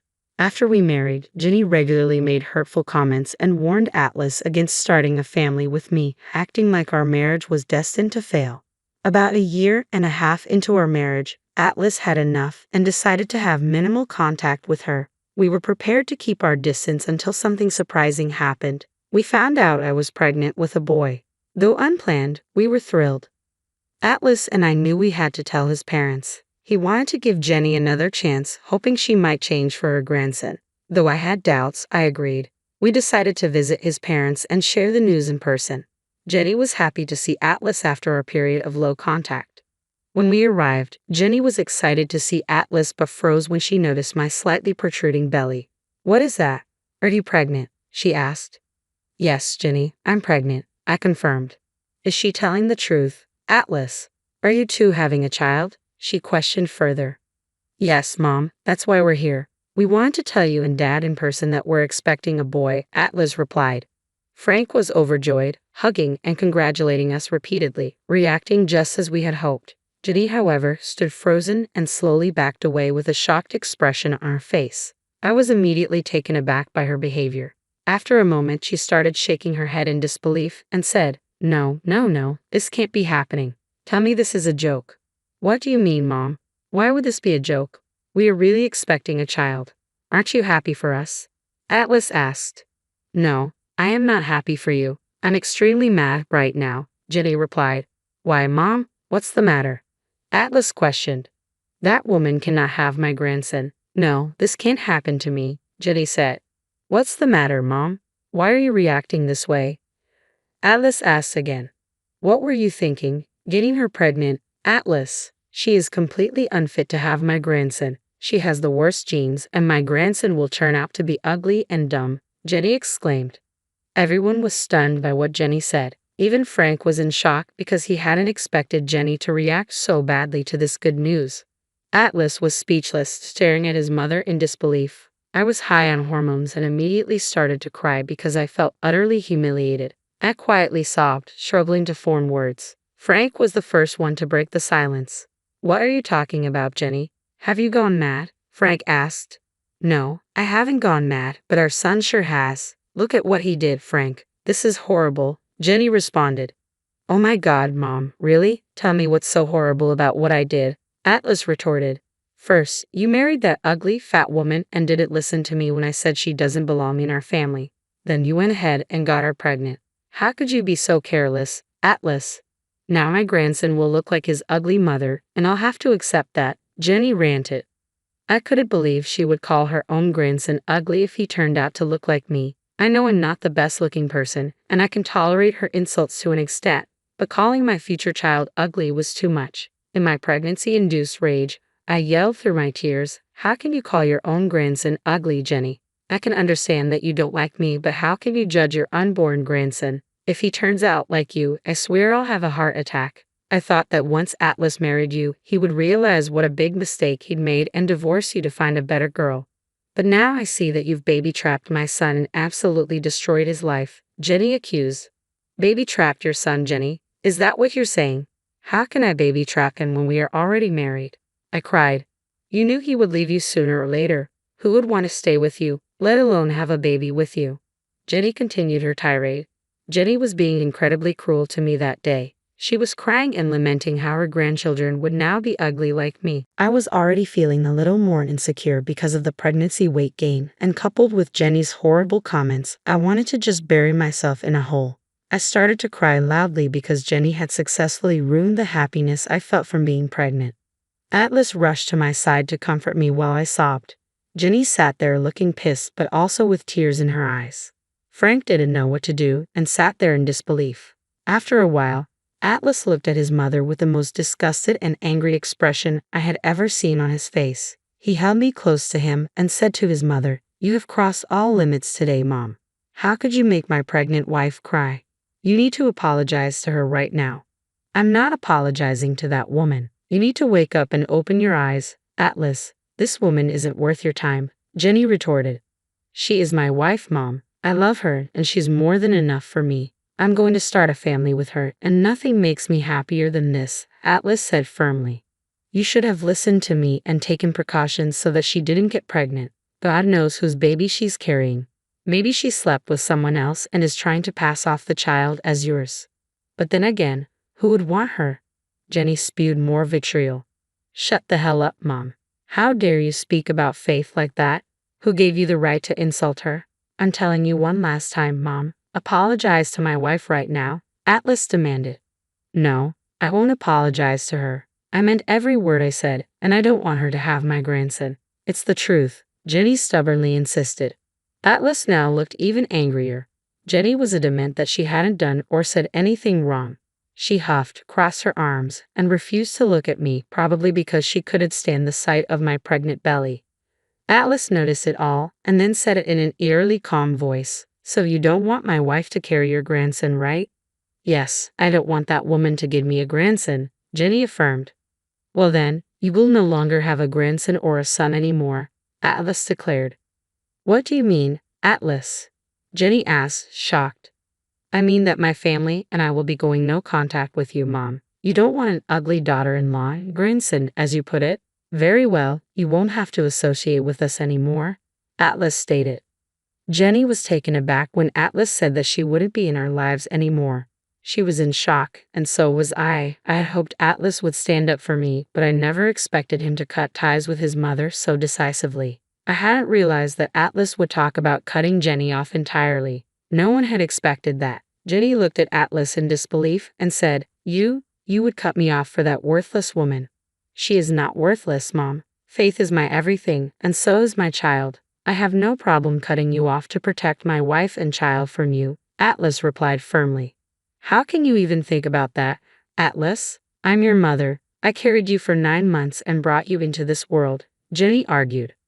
I'm grateful for that, Mom, believe me, and that's why I hadn't cut you off sooner. But I draw the line when you act so viciously towards my wife and child, Atlas explained. You're not thinking straight, Atlas. You cannot cut me off for Faith. You cannot keep me away from my grandchild, Jenny protested. Well, watch me do that, Mom. You've already said what you said. Now it's time for you to face some consequences, Atlas stated. Jenny kept asking Atlas if he was serious, insisting that he was being unfair and that she was only looking out for him and his unborn child. After a lot of back and forth, it became clear that Atlas was serious about cutting her off. That's when Jenny turned pale. When the reality finally sank in, she started to cry loudly and said, I can't believe this. My own son is threatening to cut me off for another woman. You seem to be forgetting that my wife is not just another woman. You will treat her with respect, although I don't expect that from you anymore. I'm not making threats, Mom. I've decided. I want nothing to do with you, Atlas declared. You are really overreacting, Atlas. You can't do this to me. I want to be in my grandson's life, Jenny pleaded. Well, I don't want to keep you in his life. My son doesn't need a judgmental, cruel grandmother like you. He is better off having only one grandmother, and that's Faith's mother, Atlas replied. No, Atlas, please don't say that. Okay, I'll try not to make these comments about your wife again. Are you happy now? Jenny tried to backtrack. No, I'm not happy. This is not enough, Mom. When I gave you the chance to apologize to my wife, you didn't do that. You don't get to claim that you will behave now. I'm already telling you that I will try to act civil. If you really love that wife of yours so much, I'll deal with it. I've been dealing with her anyway, haven't I? Jenny said desperately. I don't believe a word out of your mouth anymore, Mom. You've been nasty to my wife and insult her every chance you get. That's why I went low contact with you in the first place. I came back here with Faith because I thought you would be happy to hear about our pregnancy. Now that I know how you feel, I don't want me, my wife, or my child around you, Atlas asserted. Jenny suddenly remembered that we had gone low contact with her after she repeatedly humiliated me. She realized that Atlas might cut her off for good. Once she understood this, she began to see things clearly and changed her tune, trying to appease Atlas by saying, I understand I've upset your wife, Atlas. I was high on emotions and said some bad things. I may have hurt her feelings. I was just looking out for you. No, you weren't looking out for me. You were trying to separate me from my wife because she doesn't match your beauty standards. For the last 2 years, you have been horrible to her, and I'm finally putting my foot down, Atlas responded. No, Atlas, don't say that. Okay, I realize I made a huge mistake. Please don't punish me like this. I swear I will change and learn to accept Faith, Jenny begged. I think it's too late for that now, Mom. I want nothing to do with you anymore. I'm pretty sure my wife feels the same way and will agree with your decision, Atlas said. I swear I will correct my behavior, Atlas. Just give me a chance. Faith, please give me a chance. I really want to be in my grandson's life, Jenny pleaded, turning to me for help. She expected me to forgive her and ask Atlas to give her another chance. But I'd reached my limit. I held my head high and said, I don't care what you want, Jenny. I will never forgive you or give you another chance. I've given you plenty of chances, but you've shown me what a vile person you are. How can you be so cruel to me, Faith? I'm your mother-in-law and your baby's grandma, Jenny implored. What mother-in-law? Jenny, you never accepted me as your daughter-in-law, and you've clearly said you didn't want me to carry your grandson. So the baby in my belly is no one to you, I responded. I said some things out of anger, Faith. I wasn't thinking straight. I can see how wrong I was. Please forgive me and convince my son not to cut me off, Jenny continued to beg. I'm not going to do what you want, Jenny. In fact, I will do the opposite. I will support Atlas in cutting you off. Frank is welcome, but you are not, I stated firmly. But your son needs his grandma in his life, Jenny stammered. No, Jenny, he doesn't. Atlas is right. My son doesn't need a judgmental and prejudiced grandma like you. I don't want you around my child, and you better stay away from me because I don't even want to see your face anymore, I declared. At this point, Jenny started to cry and turned to Atlas for help. She tried to play the victim card, but it didn't work on Atlas at all. In fact, it had the opposite effect. Atlas got even more angry and said, Did you see that, Atlas? I tried to make things right with your wife, but she wouldn't listen to me. I begged her so hard. My wife is right in rejecting your apologies, Mom. You don't deserve her forgiveness after what you've put her through, Atlas replied. Then what do I do? Atlas, tell me how I can make it right, Jenny pleaded. You cannot make things right, Mom. You've gone too far for us to even consider forgiving you. From now on, you will no longer have the privilege of having a relationship with me and my family. We're done here, Atlas declared. Jenny kept begging us for forgiveness, but Atlas and I stood firm. She had crossed all limits, and now she had to face the consequences of her actions. When Jenny grew tired of begging us for forgiveness, she turned to the one person who could potentially be on her side. She asked my father-in-law for help. Are you going to sit there and watch our son abandon me, Frank? Say something. Don't you want your son in your life? Yes, I do want my son in my life. Then what are you waiting for, Frank? Help me convince Atlas that he's making a mistake. I don't think he's making a mistake, Jenny. He's right to cut you off because you have been horrible to his wife. Wait, you're also taking their side? Jenny was visibly shocked. Yes, they're doing nothing wrong. They graciously gave you another chance after finding out about the pregnancy, but you blew that royally. Now you don't get to come and demand that they forgive you. Jenny was surprised to learn that even my father-in-law was supporting us instead of her. Frank had always been nice to me, but he had a hard time dealing with his crazy wife. This time he actually sided with us and spoke in my favor. I was so grateful for his support that I had tears in my eyes again. Thank you so much, Frank. It truly means a lot to me to have your support, I said. I'm here for you, Faith. You've been a lovely daughter-in-law, and I know you make my son happy. You don't deserve the treatment Jenny's given you. Thanks for understanding, Frank. This is why you are not getting cut off, but Jenny is. No, you won't keep me away from my son and grandbaby. I won't allow it. Atlas, please don't do this. Jenny was desperate. Jenny now realized that she was truly backed into a corner. She alternated between getting mad at us and begging us for mercy. It was bizarre seeing her so unhinged. I felt unsafe around her and left with my husband soon after. When we were leaving, Jenny tried to follow us and lunged at me from behind, but Frank caught her first, and the two started to argue. Atlas took me home to ensure I was safe. Later, Atlas called his father and found out they had a big fight. As we had decided, Atlas and I went no contact with Jenny. I asked Atlas if he was sure about this, and he said, I'm sorry, Faith. I should not have taken you back to my parents' house. You had to listen to all of Mom's bullcrap because of me. It's okay, Atlas. It was a joint decision, so I don't blame you. I was also hoping Jenny would be a decent grandma, so I wanted her in my son's life. Forget my mother, Faith. She doesn't deserve us. I've allowed her to badmouth you and insult you a lot.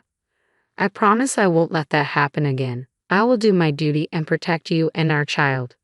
I forgave my husband because he didn't do anything wrong.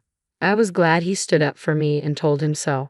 I was proud of my husband when I gushed about how he put his mother in her place. Atlas and I actually laughed about it when we were home. Pregnancy hormones can be crazy.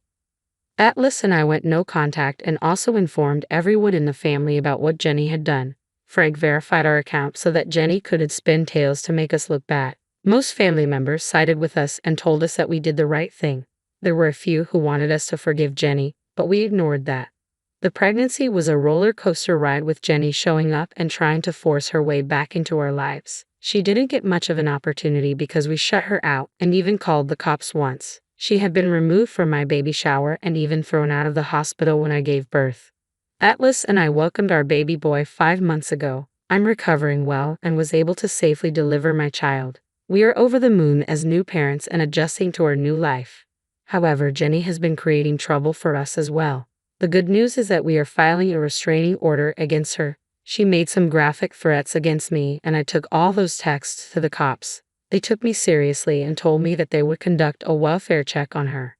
Frank has also seen Jenny's unhinged version and has decided to divorce her for taking things too far. He was already pretty unhappy in the marriage, and this was the final push. Last I heard, Jenny was going to move to her sister's house in the next state. Since Frank was divorcing her, they had to leave their previous home and find separate accommodations. She never worked before, so she didn't have much money saved. She had to move in with her sister, who offered to host her for free. I'm actually happy with this outcome for several reasons. Now we can have Frank over for free and have him babysit sometimes. We also don't have to worry about Jenny harming me because she is far away now. In the end, my mother-in-law ended up losing her son, grandson, husband, and even the roof over her head. Serves her right, don't you agree? Hi everyone, I'm Teresa, your neighbor with a mother-in-law dilemma. My mother-in-law, Margaret, isn't as evil as some I've heard about, but she's certainly one greedy woman. This story is about how she tried to steal my heirloom jewelry, justifying it in the name of tradition. Don't worry, she faces serious consequences. My husband Rhett has probably the greediest mother I've ever met. Margaret is not only greedy but extremely selfish. Both Rhett and his sister Abigail have suffered under her care. She was slightly tolerable when their father was alive, but when he passed away, Margaret's greed intensified. With no husband to check her, she reverted to her greedy ways. Rhett has shared some serious horror stories from his childhood. Theresa, my mom is not the best person. She has always been very selfish and greedy. I doubt you'll ever meet someone like her. Really, Rhett? What does she do? She used to steal money from me and Abigail when we worked part-time jobs in school. She claimed she deserved our money since we were minors. We tried to hide our cash, but she always found it. Oh my God, that's horrible. Why didn't you confront her? We did, but it was futile. She has a huge problem with stealing and demanding gifts. She even returned our toys for money, using the receipts to buy things for herself. How could she be so selfish? Didn't your extended family step in? No, she had bad blood with all of them. She stole from them and acted entitled, so they cut ties with us too. Margaret truly turned out to be a horrible person. Before our wedding, I didn't have any issues with her. She was aloof but never disrespectful, so I downplayed what Rhett told me. That was until our wedding day. I wore a beautiful white dress with a diamond necklace and earrings set, and heirloom from my family. This piece, though not from a wealthy family, had immense sentimental value as it represented our family history. Margaret immediately set her sights on it. She approached me and said, "Oh my God, Teresa, is this a real diamond? Where did you even get that? It's beautiful." Yes, Margaret, it's real. This is an heirloom piece that's been in my family for generations. I inherited it from my mom. Oh, I see. Truly a beautiful piece. I wish I could wear it. I think it would look stunning on me. What do you think? It would look good on everyone. This design is one of a kind. You should give it to me. It would be a perfect gift for me or Abigail. We'll talk about this after the wedding, Margaret said. I laughed off her demand and let it go. The wedding kept me busy, and both Rhett and I enjoyed ourselves completely. It was truly a memorable day. However, Margaret never forgot about our conversation or the jewelry. She constantly talked about it and insisted that I give it to her or Abigail. Abigail, on the other hand, made it clear that I shouldn't give my heirloom jewelry to anyone. But Margaret kept insisting. It would be nice of you to give something to your new family, she said. Her pestering continued for months. Red tried to shut her down, but she would always start again later. Every time she came over, Margaret went on and on about how pretty my jewelry was and how she wished she had something like it. I started to panic, sensing where she was headed. Just as I predicted, she made the most ridiculous demand. You know what, Teresa? I think you should just give me the heirloom jewelry set. It will suit me better, probably even better than it suits you. I'm sorry, Margaret. I can't give you my heirloom jewelry. It's supposed to go to my children. But I am family as well, so I have equal rights to it. Why don't you give me the set for my birthday? It would make my day. Mom, you need to stop hounding Teresa for her jewelry. We already told you it's an heirloom piece. You can't expect people to hand over their private property, especially an heirloom. Teresa has lots of things she needs to learn to share. Not all of us are born with silver spoons in our mouths. Margaret, I am a self-made businesswoman. This is the only heirloom jewelry I have from my family. We are not millionaires, and it has immense sentimental value to me. I am your family, Teresa. You should be willing to share with family. That's why heirlooms exist. Her bizarre logic was unconvincing, and both Rhett and I adamantly refused to let her use my things. Margaret stopped asking directly but continued to talk about how she deserved some good jewelry. I was getting sick of her comments but chose to ignore them. It was Rhett who eventually sat me down and said, Teresa, I'm so sorry Mom has been hounding you for the jewelry. I don't know why she's back to being obsessed with other people's things. What do you mean, Rhett? Has she done this before? Unfortunately, yes, she did this with a friend, and it didn't go well for her. I'm ashamed to tell you, but I think you should know. Rhett revealed that Margaret had faced consequences for theft in the past. She had stolen her friend's jewelry from her house, and her friend had called the police. Margaret was arrested, and although she was let off with a fine since it was her first offense, she still had a robbery charge on her record. When I heard about this incident, I was shocked and decided to guard my belongings with extra care. However, I never thought she would mess with her own family. That was a long time ago, Rhett. I don't know if we should hold that against her. Did she get therapy for her actions? I asked. Yes, we did force her to attend therapy. Dad was alive back then, and he told her to go to therapy or he'd divorce her, so she went. But she stopped going after Dad passed away. Rhett explained. I don't know if she's gone back to her old ways. I just want to warn you about it. I don't know what to think, Rhett. I believe she wouldn't betray our trust. She wouldn't want to hurt us. We are family after all. Turns out I was wrong. When Abigail got engaged, Margaret promised to gift her some jewelry for her big day. Abigail was super happy and thanked her profusely. I had some doubts. Margaret wasn't rich and we were helping her with bills. I had no idea how she could afford such expensive items. Back then, I didn't think much of it until I noticed my heirloom jewelry was missing. Rhett and I were frantic. I cried for days, unable to accept that it was gone. I blamed myself for losing it and felt miserable. When all hope seemed lost, I got a surprise visit from Abigail. Rhett wasn't home, so it was just me and her. She said, Teresa, Rhett has been telling me that you lost your heirloom jewelry. Is it true? Yes, Abigail. I can't believe I've been so careless. Lord knows where I've misplaced it. I feel so guilty. I know where it is, Teresa. I'm sorry I didn't come to you sooner. I had a hard time believing it myself. I didn't think Mom would do it. What do you mean, Abigail? I'm confused. A week ago, Mom called me and said she finally got my wedding jewelry. When she showed me the design, I knew it was your set. I asked Mom why she had your jewelry, and she said you gave it to her out of tradition and she was holding it for safekeeping. What? That's not true at all. I never permitted her to take the set. How did she even get her hands on it? At first, I believed her, but it didn't sit right with me. People don't just hand out their heirlooms like that. So, I called Rhett to do some digging. He told me the set was missing. I immediately knew Mom took it. Here's the picture she sent me of the set. Oh my God, she came to the house and stole it from me. The day she sent you the picture was the day she visited us. She went upstairs to use the bathroom while we made her lunch. She was stealing my jewelry back then. I'm so sorry, Teresa. I had once mentioned to Mom that I liked the design of the necklace. I didn't think she would steal it from you. Don't apologize, Abigail. She only used you as bait. Margaret had been hounding me to give her my jewelry. She wanted that piece in particular. It was becoming clear why Margaret insisted on inviting herself over that day. She had planned the entire thing. I was enraged and knew I had to do something. With Abigail's support, I left the house to confront Margaret and get my property back.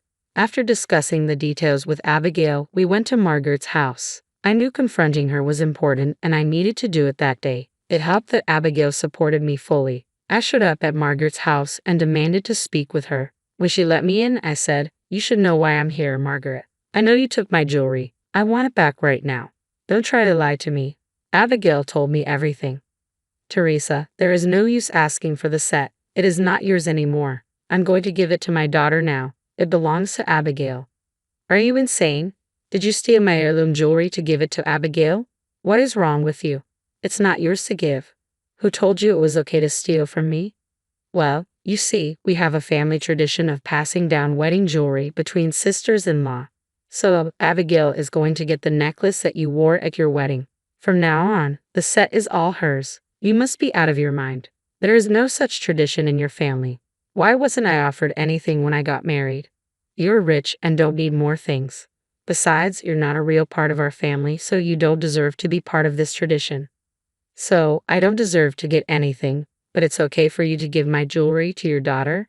You need to give back my property, Margaret. This is not a joke." "Don't be so selfish, Teresa. As I said, this is our tradition. You don't get to complain. Besides, Abigail deserves to own a beautiful necklace set like this. It suits her better, and she already loves it. There is no way I'm returning it to you." I was super pissed off. Margaret's entitlement had reached a new level. I trusted her, and she repaid me by stealing my heirloom jewelry. She even dared to give her daughter stolen jewelry and take all the credit, just to avoid spending money on a gift. Margaret looked smug and very pleased with herself, but she had no idea what was coming. Despite my anger and fear for my jewelry, I forced myself to stay calm. I looked her dead in the eye and said, "Well, if you don't want to return my jewelry, you can't blame me for what happens next." "What do you mean? Are you threatening me?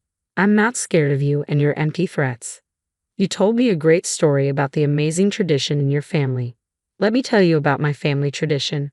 Since my family has had this heirloom set for a long time, we follow a strict tradition.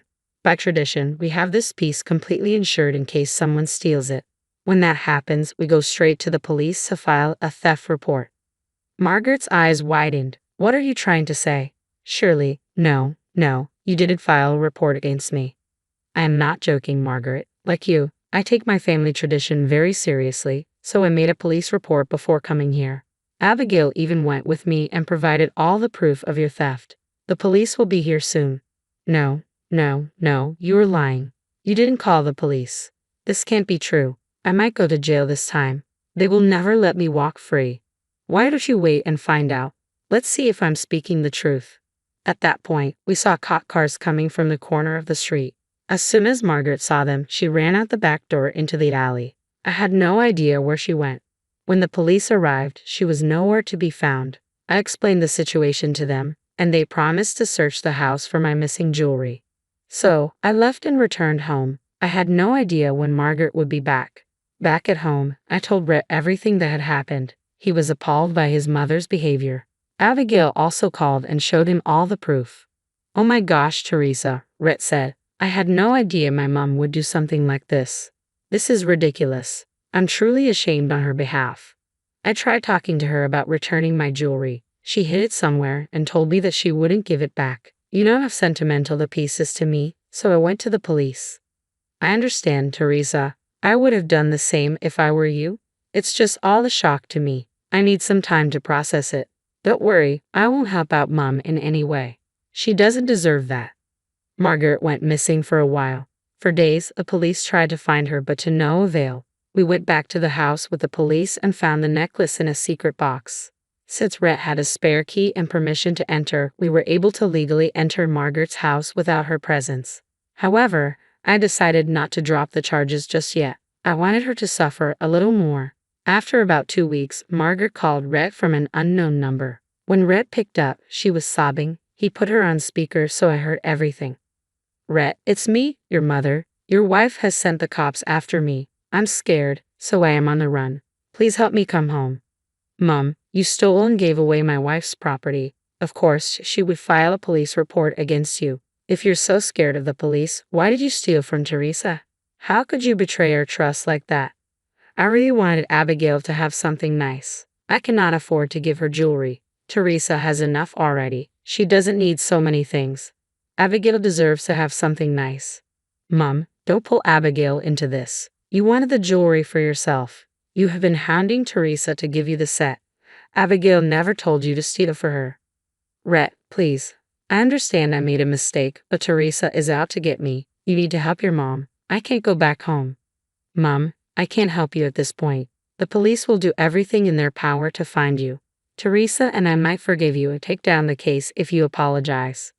I won't apologize to your witch of a wife. She could have given me the set. Then all this drama wouldn't have happened. That's it, Mom. You will never change. I am done talking to you. Don't call me again. Rhett hung up on her. He was extremely disgusted with Margaret's behavior and didn't want to talk to her again. Even Abigail was pissed that her mom would use her for her greed, so both Rhett and Abigail refused to help her out. I was reluctant to take down the police case because I didn't want her to get away with thieving. Plus, she had hurt me deeply and didn't even apologize. We also changed our door lock and got security cameras installed. I never took down the police reports. Margaret is still on the run, and we have no idea where she is. Since she left her phone at the house, she used payphones to contact us. However, neither Rhett nor Abigail wanted to talk to her. They immediately hung up when they realized Margaret had called. Rhett still feels very betrayed that his mom could do this to us. He's been distraught, and I'm helping him recover from the mess. Abigail's wedding was wrapped up very recently. Margaret was uninvited through an email, and she didn't try to show up at the wedding. I guess she was afraid of getting caught and sent to jail. We did enjoy ourselves at the wedding, and I even let Abigail wear the heirloom piece. I wanted her to look her best and didn't mind sharing the jewelry set for a day. She looked stunning in her entire bridal attire and returned the necklace when the reception was over. We still have no word from Margaret, but are happy to be away from her presence. I'll dig for more information and find out. Also, don't worry, I made Rhett sign a prenup and only agreed to remove it once he got a job. Looks like that won't be happening after all. With that being done, I simply finished my part of the revenge. The aftermath was glorious. Mary and Kingston at first kept calling me, begging me to get Kingston a job and to pity them. Meanwhile, Riley was on Kingston's case and uncovered the truth herself. I handed over some information to her father, who was also pretty mad, and told me that he would see the end of Kingston's lies. After 2 days, the texts I received from my ex-mother-in-law and ex-husband flipped. They kept calling me a witch and a jerk for destroying Kingston's marriage. Riley and her dad confronted him and then filed for divorce. Since Riley still had the prenup in place, none of her assets would go to Kingston. Instead, Kingston would now have to hire a lawyer to work through the divorce. Marion and Kingston did keep harassing me until I threatened to expose them online. That made them stop contacting me. Last I heard, Kingston still comes by our company to see if there is a position open. I also heard from sources that Mary and Kingston are now constantly fighting about money problems. I guess now Mary will finally know what it's like to be stuck with a man-child for the rest of her life. Hey everyone, my name is Sky, and my husband is Tyson. We're using our real names because we're just average, middle-class people living in a bustling suburb near a city. Today, I want to tell you about my crazy mother-in-law, Jill. To start with, Jill was not thrilled to have me in her son's life. Can you guess why? This woman had her heart set on Tyson marrying her best friend's daughter. She talked about it like it was destiny. Once, she even said to me, "Sky, you're just a temporary spot in Tyson's life. My best friend's daughter, Samantha, is his true life partner. They grew up together and are thick as thieves." Samantha, by the way, is the same woman who's been harassing Tyson on social media and in public. I'm pretty sure Tyson wants nothing to do with her now. But Jill brushed it off, saying, "It's just a silly misunderstanding because of you. You made Tyson blow everything out of proportion. Are you going to ignore the fact that she tried to forcefully kiss him at a party? That's assault, and it's definitely not okay." Oh, Samantha just got a little excited. She does love Tyson a lot. If you weren't so publicly affectionate with him, she wouldn't have done that. Plus, it's not even a big deal. Tyson and Samantha are meant to be together. Just wait. I'm sure Tyson will cheat on you. It's only a matter of time. You won't be able to keep him. Yes, it was incredibly bizarre. I'm not one of those women who tolerate nasty people just because they're family. The first thing I did was tell Tyson everything. As usual, he was furious and confronted Jill. The fact that she didn't care about her son being assaulted should have been a major red flag for him, as it was for me. But Tyson had a hard time letting his mom go. His brother Brian also advocated for their mother, begging us to forgive her every time. So we were stuck in a cycle of forgiving Jill and her doing something stupid again. The last straw was at our wedding. Jill brought Samantha as her plus one. When she asked for a plus one, I was skeptical. Tyson's father was never in the picture, and we didn't know she was dating anyone. Tyson didn't want to fight with his mom, so she was granted a plus one. Who knew she would bring Samantha? They were both thrown out, of course. After that, we went low contact with Jill. We were still paying her rent because she took a lower-paying job. But Jill was banned from our house and wasn't allowed to contact us except for emergencies. She didn't like that, and neither did Brian. He said, "Guys, can you not do this to Mom? I know she made a mistake, but she's still your mom, Tyson. She's been crying and missing you." There's no use crying now. She should have considered the consequences when she repeatedly crossed our boundaries and refused to take the Samantha incident seriously. I replied, "I get it, Sky. But seriously, I'm sure she won't repeat this. You guys gave me a house key for emergencies, but not her. How will she help you when I'm not around? My sister has a key too, so that's not a problem." I countered. "AK, then at least let her visit sometimes. Talk to her when she calls. She doesn't deserve this treatment," Brian pleaded. Brian did his best to argue on behalf of his mom, but Tyson had had enough and shut him down. Since Tyson is supporting Brian through college, Brian didn't make much trouble. He was scared of pissing off his brother. We thought the issue had been resolved, and for a month, there was some peace. But soon, something strange began to happen. For about 2 months, Tyson and I found unfamiliar lingering around the house. Anyone in this situation would immediately doubt their spouse, but we knew better. At first, we were annoyed, but then we became seriously concerned. Someone was coming into the house and deliberately leaving these items behind. Our first suspects were my sister and Brian, but they both had their own apartments and didn't need to use ours for any recreational activities. Then my mind immediately went to Jill. I told Tyson, "I have a bad feeling that Jill is somehow involved in this." "What are you saying, Sky? Mom doesn't have access to our house, and she has no way to come inside. Don't be ridiculous," Tyson replied. "She tried to make me believe you were cheating on me before. She might be trying the same trick again. Besides, she knows our schedules and could easily come by when we're not home." "I don't know, Sky. It seems like a bad suspicion. Mom has respected our boundaries so far. There's no way she would do something so childish." No matter how much in denial Tyson was, I was almost sure Jill was behind this. I was angry at her for trying to mess up my marriage and making me feel creeped out in my own home. But without concrete evidence, I decided to let it go and gather more proof before cutting Jill out of our lives for good. I got the chance to catch Jill only a week after this conversation. I was scheduled to go on a girls' vacation with my friends, a trip very few people knew about. Tyson would be alone at home, with Brian joining him between classes. The whole trip was planned, and I was looking forward to it. However, tragedy struck one of my friends, and we had to cancel the trip. I'm not going to reveal what happened due to privacy reasons, but it was serious enough that we couldn't go. So, Tyson and I ended up cuddling on the couch while watching TV. He was happy he didn't have to stay away from me for 2 weeks. As we were about to have dinner, I got a call from Jill. I wanted to hang up, but I remembered she hadn't called me in months, so I thought it might be an emergency.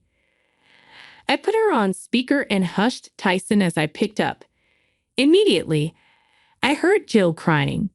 Sky, I'm so sorry to disturb you at this hour, but there's something really important I need to tell you.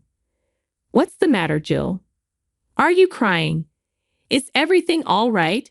No, everything is not all right, Sky. I was near your house, and I saw Tyson with another woman. They were making out in your own house, Sky. I saw it with my own eyes. What? Can you give me some details about this? Tyson was looking at me with wide eyes. Shared his look but remained calm, motioning for him to stay quiet so I could talk to Jill without her knowing anything. I knew she had some sort of agenda. She continued, What can I say, Sky? It was horrible. I don't think I can tell you what they were doing. It's embarrassing and disgusting. Thank God I walked away before I saw more. Oh my God. I'm so disgusted. You should divorce him, you know. I don't know, Jill. Have a hard time digesting this information. I don't think Tyson would ever cheat on me like that. Are you sure you saw him with someone else? Yes, I'm sure, Sky. I saw it with my very own eyes. I walked off immediately before they could spot me. You need to get your head out of the clouds, Sky. I'd always told you my son would cheat on you. Gone were Jill's tears and sadness from discovering her son allegedly cheating on his wife. Instead, she now sounded smug. She was convinced that Tyson cheated on me because I wasn't capable of keeping him happy. It became clear that Jill hadn't called me to warn me. She wanted to gloat. No matter how hard she tried to sound concerned, her real motive spittled out within minutes. You really did tell me that Tyson would cheat on me, I said. I wish I had listened, but I still don't understand. Tyson and I were happy together. Why would he do this to me? You are a dumb witch, Sky. My son is such a handsome and intelligent man. He could get anyone he wanted. You trapped him with your charms and forced him to marry you. Now he sees through your innocent face and finally understands his worth. So, you're saying my husband cheated because I wasn't good enough. I still don't believe it, Jill. He would never do that to me. Oh, but he did? Dear Sky, just like I predicted, he slept with someone else the moment you were out on vacation. If you want to stay in denial, do as you please. But I know the truth because I saw it with my own eyes. Be ready to have your stuff thrown out of the house once you come back. You really do sound very sure of yourself, Jill. I guess I'll have to take your word for it. Why don't we add Tyson to this conversation and confront him together? That would be the best solution, right? Jill started to protest, but I signaled Tyson to speak. He was already stewing in anger, trying hard to hold himself together after hearing his mother insult us repeatedly. I said, Hey, Tyson, your mom is saying she saw you cheating on me with someone else in our own house. What's going on? Dear Mom, what the hell are you talking about? Why would you make up such a fake story like this? I am not cheating on Sky and never will. But I saw you with someone, Tyson. You can't deny it. You were making out with someone in the house. I know Sky isn't home, so you must have taken advantage of it. What is this story you're spinning, Mom? Nothing like that happened. Why are you trying to ruin my relationship? Son, why are you getting mad at me? I'm on your side. I always knew you would get tired of Sky. She's not good enough for you. Trust me, I'm not mad that you cheated. Stop it, Mom. I haven't cheated on Sky. Stop spinning this story. I don't know who told you this, but there is no one else for me. I love Sky, and I would never even dream about cheating on her. Come on, Tyson. You don't have to lie. I saw you cheating with my own eyes. Just because Sky isn't at home doesn't mean she won't find out the truth. Who the hell said that Sky isn't at home? There was a stunned silence on Jill's side while she processed that question. I was thoroughly enjoying the show and was really interested to know where and how Jill was getting information about us. We were close to cracking this case, and my heart swelled with anticipation. I said, "That's a question to ask, Tyson." "So, Jill, how did you know that I would be out of town?" "I'm sure Tyson didn't tell you. We barely talk to you anymore." "How did you know?" "I. That's not important, Sky. Who cares how I know? You should be more concerned about your marriage than me. Who knows, my son might come to his senses and leave you. He's already banging someone else as soon as you leave for vacation." "Now here's the catch, Jill. I never went on that vacation. Yes, I was supposed to leave today, but one of my friends had a tragedy, so we canceled the trip altogether." "What? You didn't leave for vacation?" "But I saw." Yes, Jill. You saw Tyson cheating on me with someone else. But there's one important detail, Jill. You said that you saw this with your own eyes. Pray tell, what were you doing at the house? You weren't supposed to know about the vacation, and you weren't supposed to come into the house. How did you do that? Mom, where did you get the keys? Answer me." There was another round of stunned silence on Jill's end. At that moment, Jill knew she had messed up. We had caught her doing something shady, and she had nowhere to escape.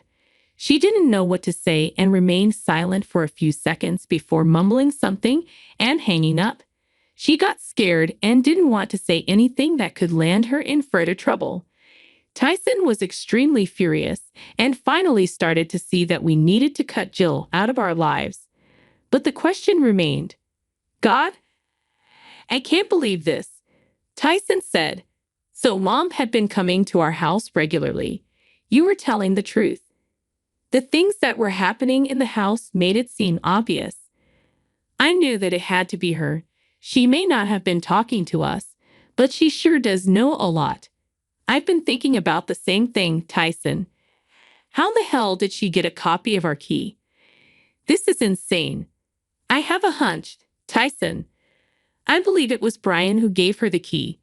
Look, Brian always told us that we were being cruel to his mother, so we know for a fact that he doesn't agree with us. That's not possible. He'll never betray me. He has some issues towards you, but I doubt he would go this far. Think about it, Tyson.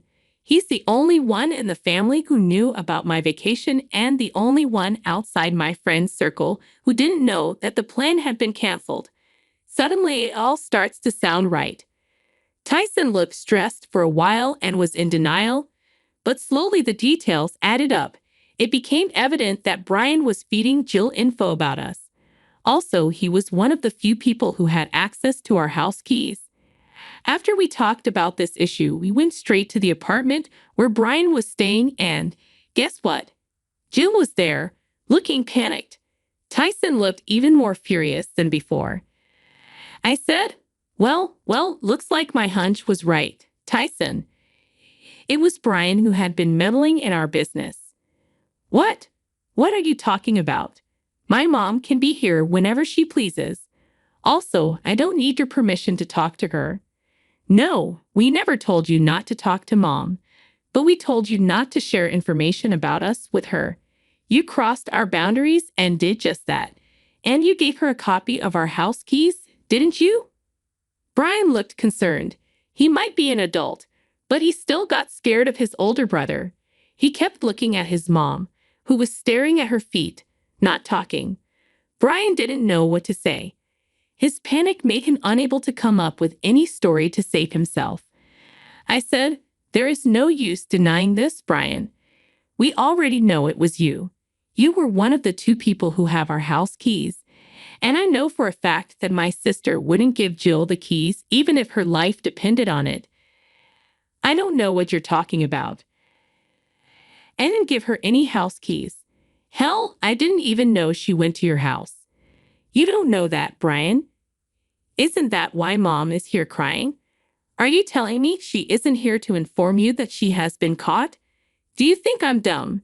You are the one who told Jill about my vacation, and you were the only one who didn't know that it was canceled. You can't lie to us, Brian. We know for sure that it was you. Look, I jest. Tyson, she's your mother. How can you just lock her out of your life like that?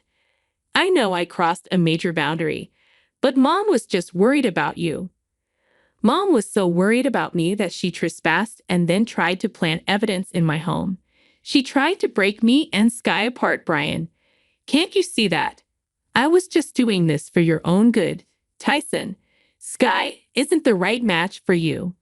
My friend's daughter has loved you since kindergarten. You should have married her. I promised her that I would make you divorce Sky. Brian didn't know everything. He just felt bad for me. Don't yell at him like that. Me and Tyson were shocked to hear this.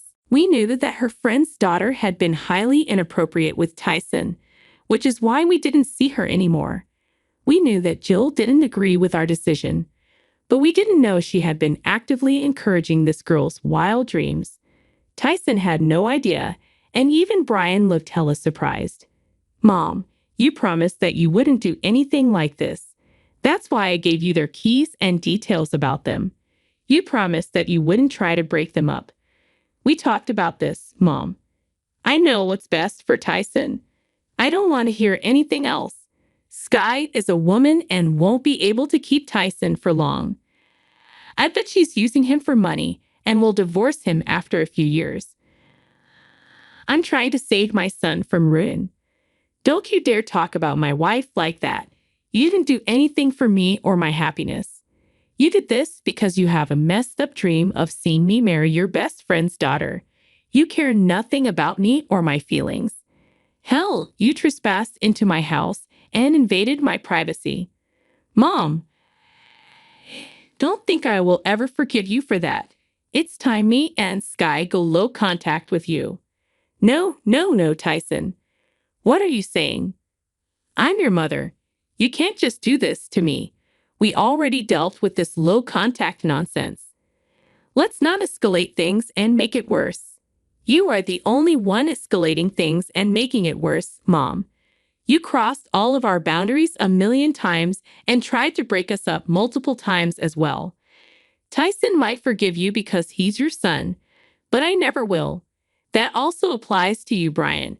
No matter what your reasons, you shouldn't have betrayed us in the first place. There, my wife has said it. Since she wants nothing to do with you two anymore, I don't either. Consider all your financial privileges gone. Mom, I'm not paying your rent. Brian, your college fees are on you, and so is the accommodation. I don't reward people for bad behavior. My decision is final. After hearing this, both Brian and Jill started to beg and plead with us for forgiveness. They made promises about being better and finally respecting our boundaries. I guess it was a little too late for that. After some more rounds of shouting and berating on all sides, Tyson told Jill never to contact him again. We were also changing locks and setting up security cameras for good measure. We threatened Jill with a cease and desist letter if she did anything stupid. She kept crying and begging for forgiveness from Tyson while occasionally calling me names. Brian just stood there with his head down, finally understanding the gravity of the situation.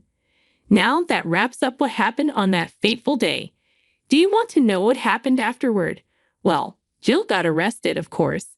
Turns out she really wasn't interested in taking us seriously at all. We changed the locks and installed security cameras the next day. That night, she came pounding on our door, crying and screaming about how I can't separate her from her son. She threw my precious potted lilies at the door, and we promptly called the police. She kicked and screamed about how she deserved to be in the house that belonged to her son and how I was holding her grown-ass man hostage in his own house. The police ignored her lies and took her back to the station. We couldn't file a restraining order with the limited evidence, but we are trying our best. My sweet husband bought me brand new lilies to make up for the lost ones. With that out of the way, here's what happened when Jill realized that her son really wasn't giving her any money at all.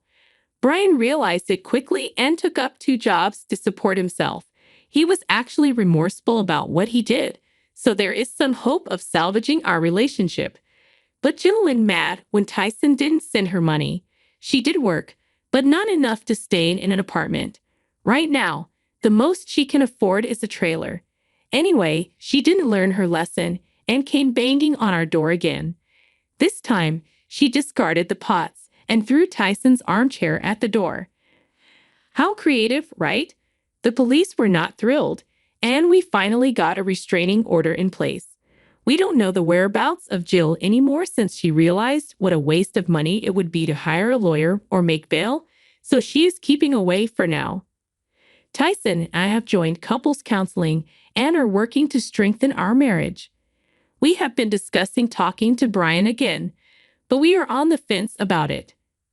I don't know what the future holds, but I sure do enjoy the peace right now. Hello, everyone. My name is Edith. I had many hopes and dreams about my marriage to Jeffrey. We met at a work event and instantly hit it off. We dated for 3 years before deciding to get married. Jeffrey was a very kind and caring boyfriend who spoiled me with gifts and dates even when I didn't ask for them. I grew up poor and had no family connections, so when I met Jeffrey, I thought I had found my soulmate. Our relationship was almost perfect, except for one problem. Jeffrey's mother, Vivian, didn't like me at all. Vivian was rich from smart investments and Jeffrey had grown up comfortably. When she found out he was dating someone like me, she had a hard time accepting it. She told Jeffrey, "I know you love each other, but you need to think it through. Jeffrey is used to a comfortable life and you don't have a substantial income, Edith. I'm afraid you'll end up taking advantage of him." I responded, "Vivian, I know my family wasn't well off, but I'm doing okay for myself. I love Jeffrey and want to be with him." Jeffrey backed me up, saying, "Mom, you're being too critical. I like spoiling Edith. She's a great girl who listens to me and considers my feelings. We make a good match." But Vivian was never convinced. She always had doubts about our relationship, which made me feel hostile toward her. No one likes being called a gold digger by their in-laws. So, Vivian and I had a strained relationship from the start. I thought my marriage to Jeffrey would bring me mother-in-law problems, and since Vivian was powerful and headstrong, I doubted we would get along. She never went beyond expressing her doubts about me, though. I admired her but kept my distance, feeling secure with Jeffrey's support.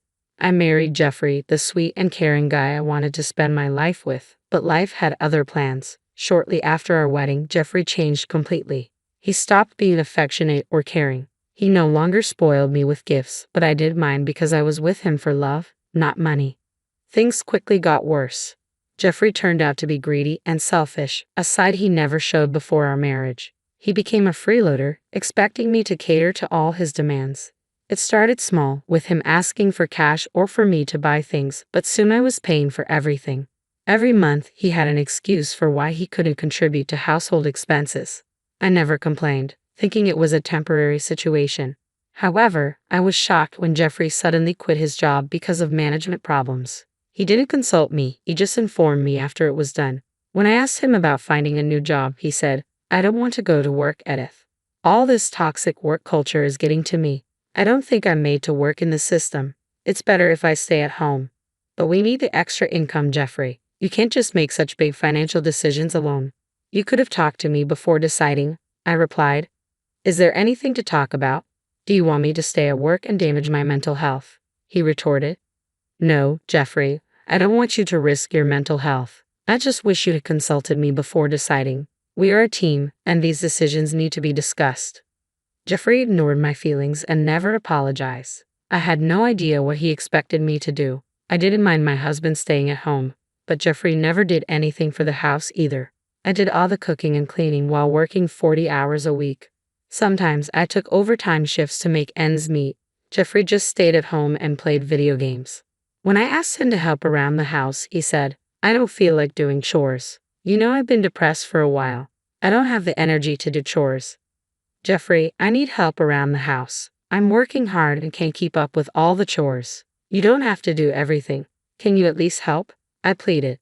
"But I'm not good at these things. These are women's jobs. You can't expect me to do them. If I fail at these chores, I will feel even worse about myself."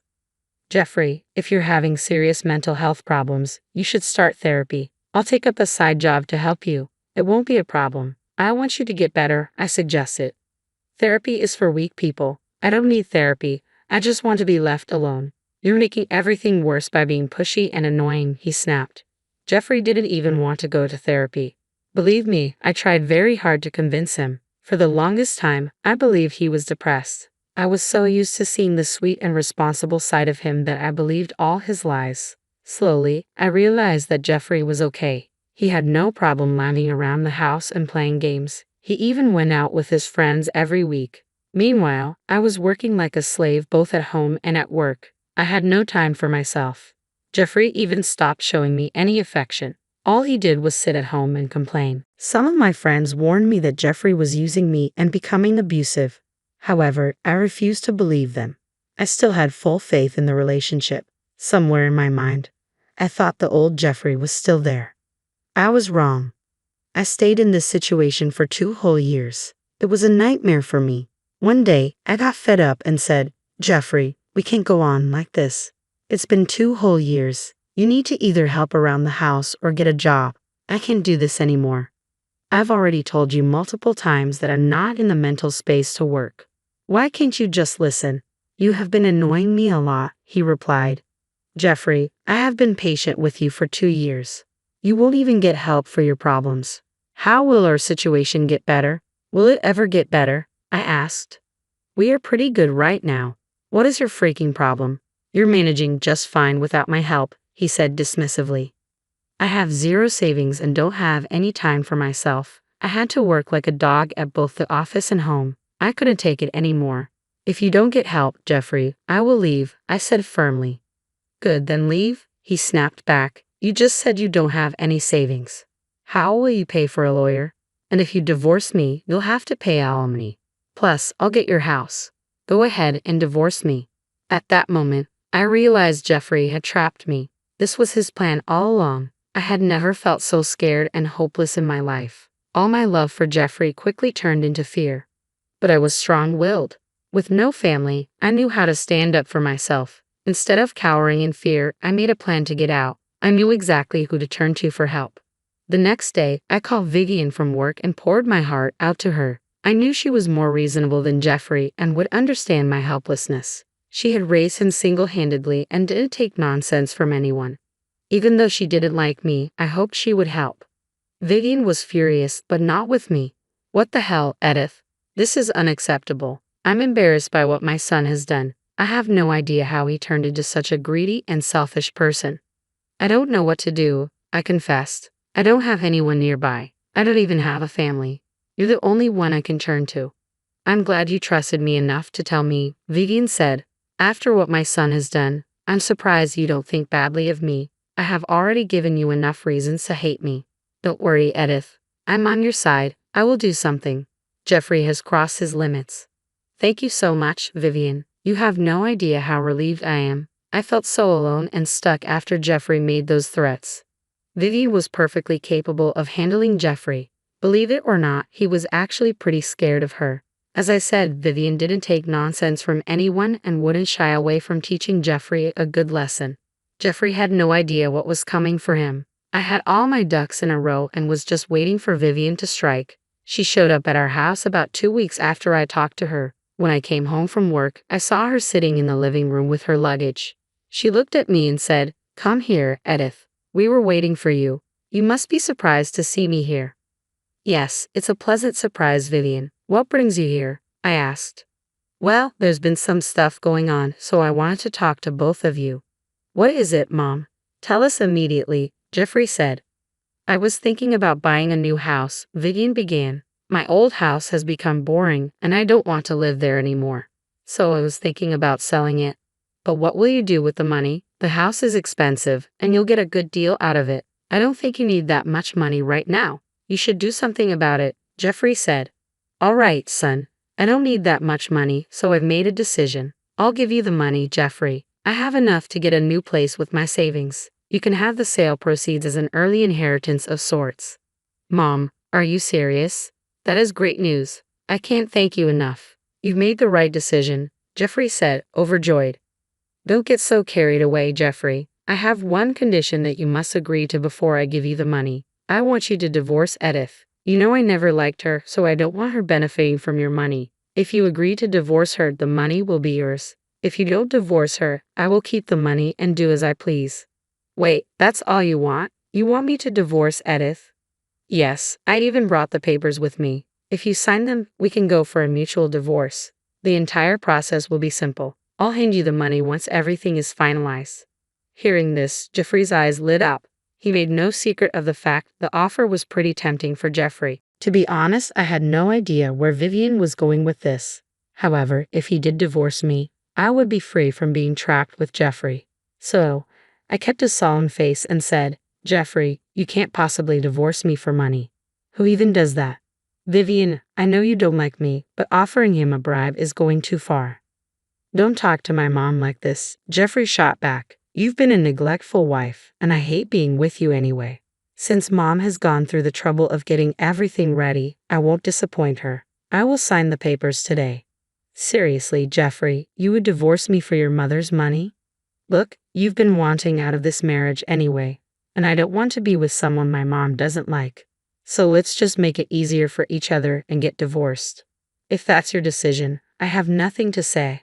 However, I will only sign the papers if you agree to let go of alimony, and I won't be giving you a cent of my savings. Fine, I won't claim alimony or anything else. The alimony would be a small amount anyway. I can get myself a better life with mom's money. I won't need your meager savings and alimony. Okay then, Vivian, you have your wish. We will sign the divorce papers. Hearing this, Jeffrey quickly took a pen from the table and signed the papers. He also promised to meet with a lawyer the next day to draw up documents for a divorce settlement. Vivian said she would help him get a good lawyer. Jeffrey, looking very happy, went off to the master bedroom to call his friends. Meanwhile, Vivian sat there with a smile on her face. She walked up to me and said, So, my stupid son divorced you and accepted my little bribe. He didn't even take time to think. I had no idea how vile he had become. Let's make him regret this, Edith. So, you did plan everything, didn't you? You're helping me get a divorce and leave Jeffrey. Yes, I did. I know I've been hard on you all this while. I should have been more critical of my son. But don't worry, this time I won't slack off. Jeffrey will be taught a lesson. Hearing Vivian's words, I knew I made the right decision to divorce him. If I had stopped Jeffrey from divorcing me or stuck around any longer, he would have gotten even more abusive. But I wasn't going down so easily. While Vivian made him sign the divorce papers, I made him agree to a divorce settlement that would work in my favor. Jeffrey was so blinded by greed that he didn't stop to think of my terms. I guess he believed Vivian's words. Anyway, Vivian moved in with me and Jeffrey because she was selling her house soon and needed a place to stay until it was sold.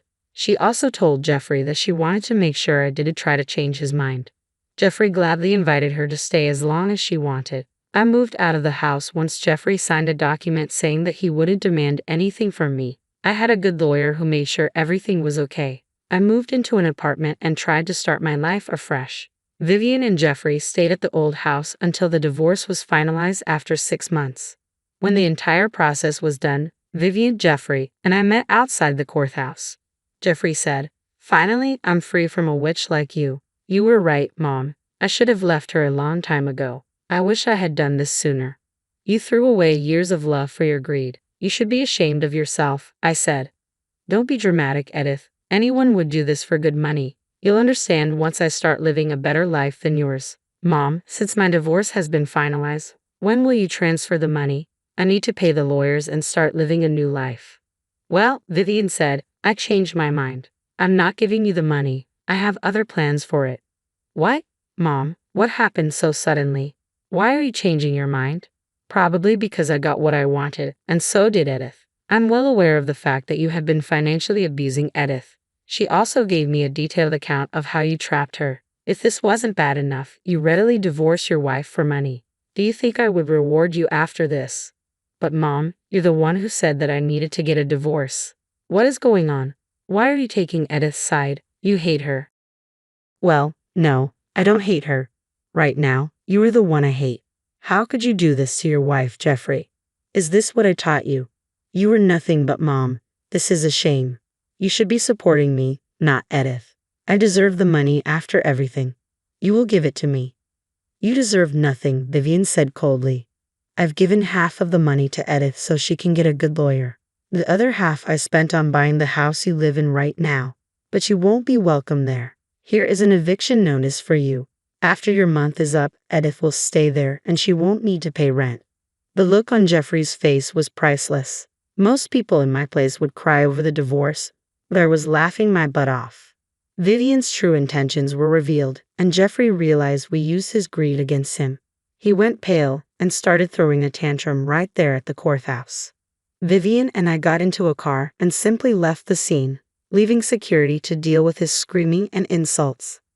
I went back to my rented apartment, and even Vivian came to stay with me.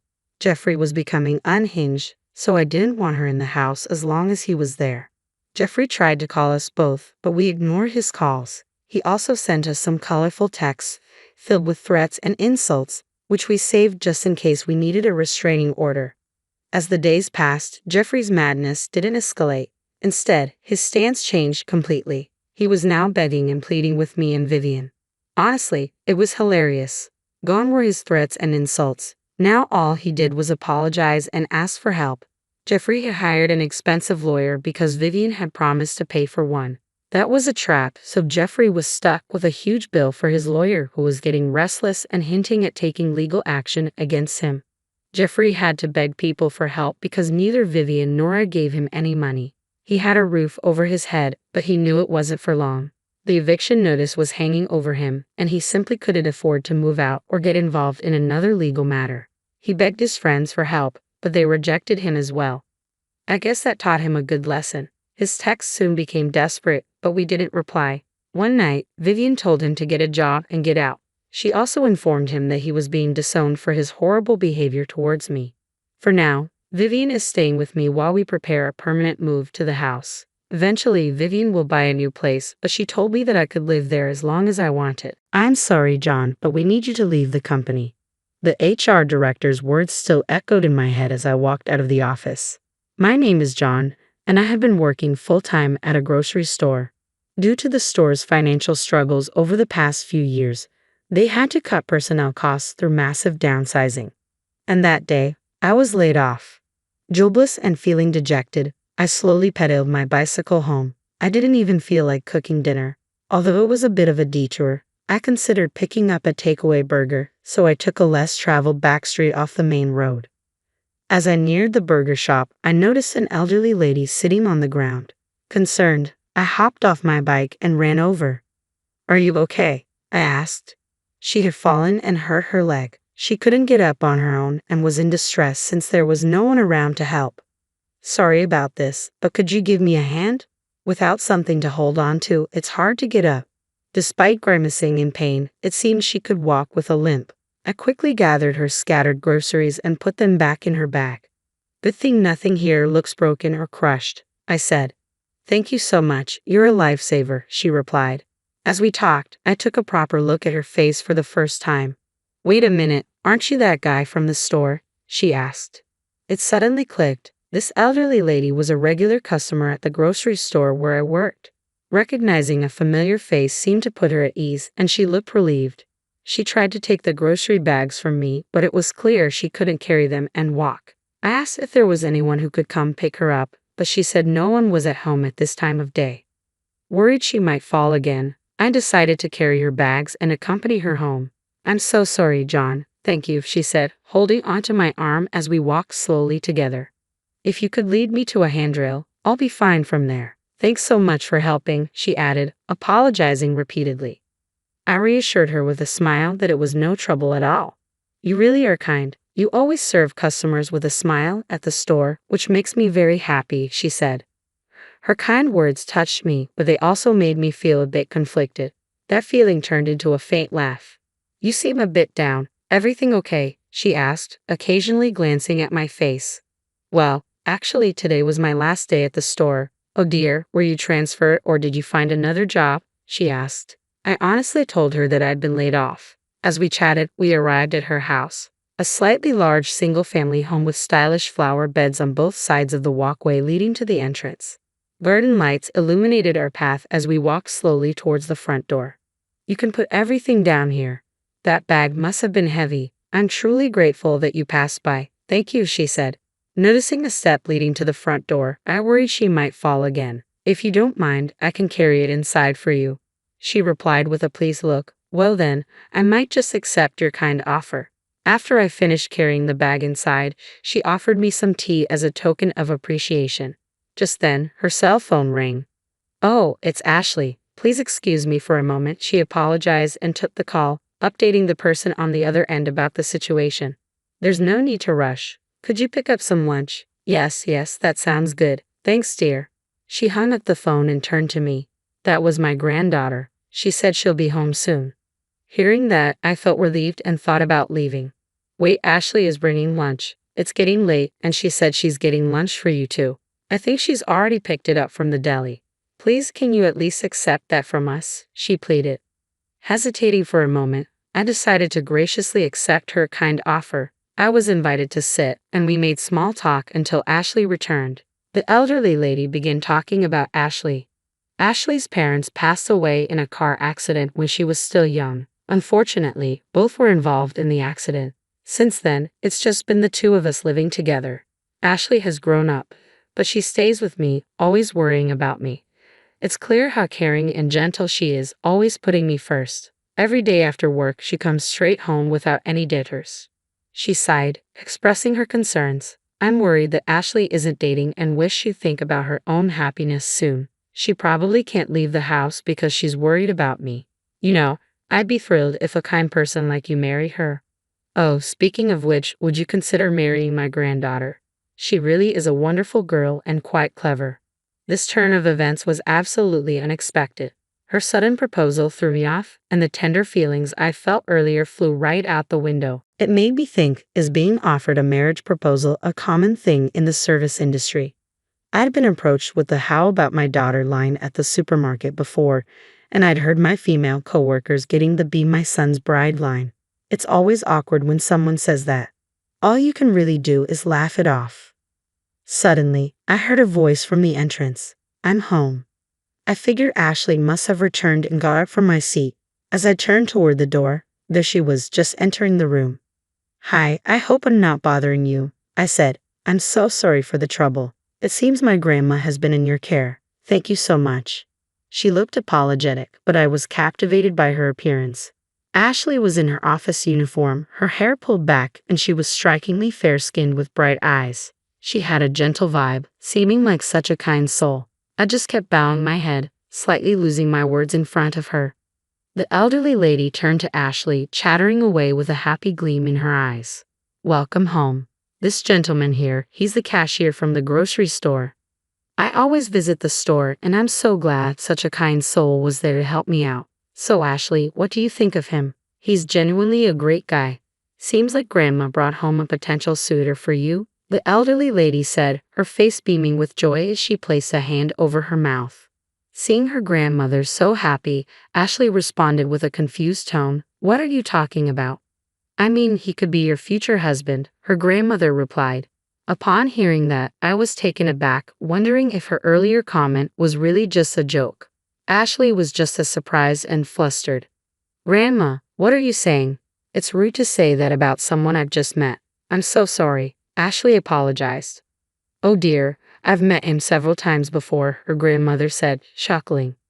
I couldn't help but laugh. "You two really seem close," I commented. Ashley, with an apologetic look, thanked me for the day and handed me a packed lunch. Knowing she had bought one for me, I gratefully accepted it. "Why don't you eat it now?" the elderly lady asked. Ashley intervened. "I don't think that's fine with him," and I decided to decline her offer. I expressed my gratitude, and Ashley and I headed towards the entrance. As I put on my shoes and looked back, the elderly lady was limping over to send me off. "Thank you so much. I'm sorry for keeping you up late, and I apologize for not expressing my gratitude properly. Feel free to visit next time," she said. "Not at all. Thank you for the lunch," I responded, feeling warm-hearted by their kindness. I perceived her words as polite social etiquette, but they still warmed my heart.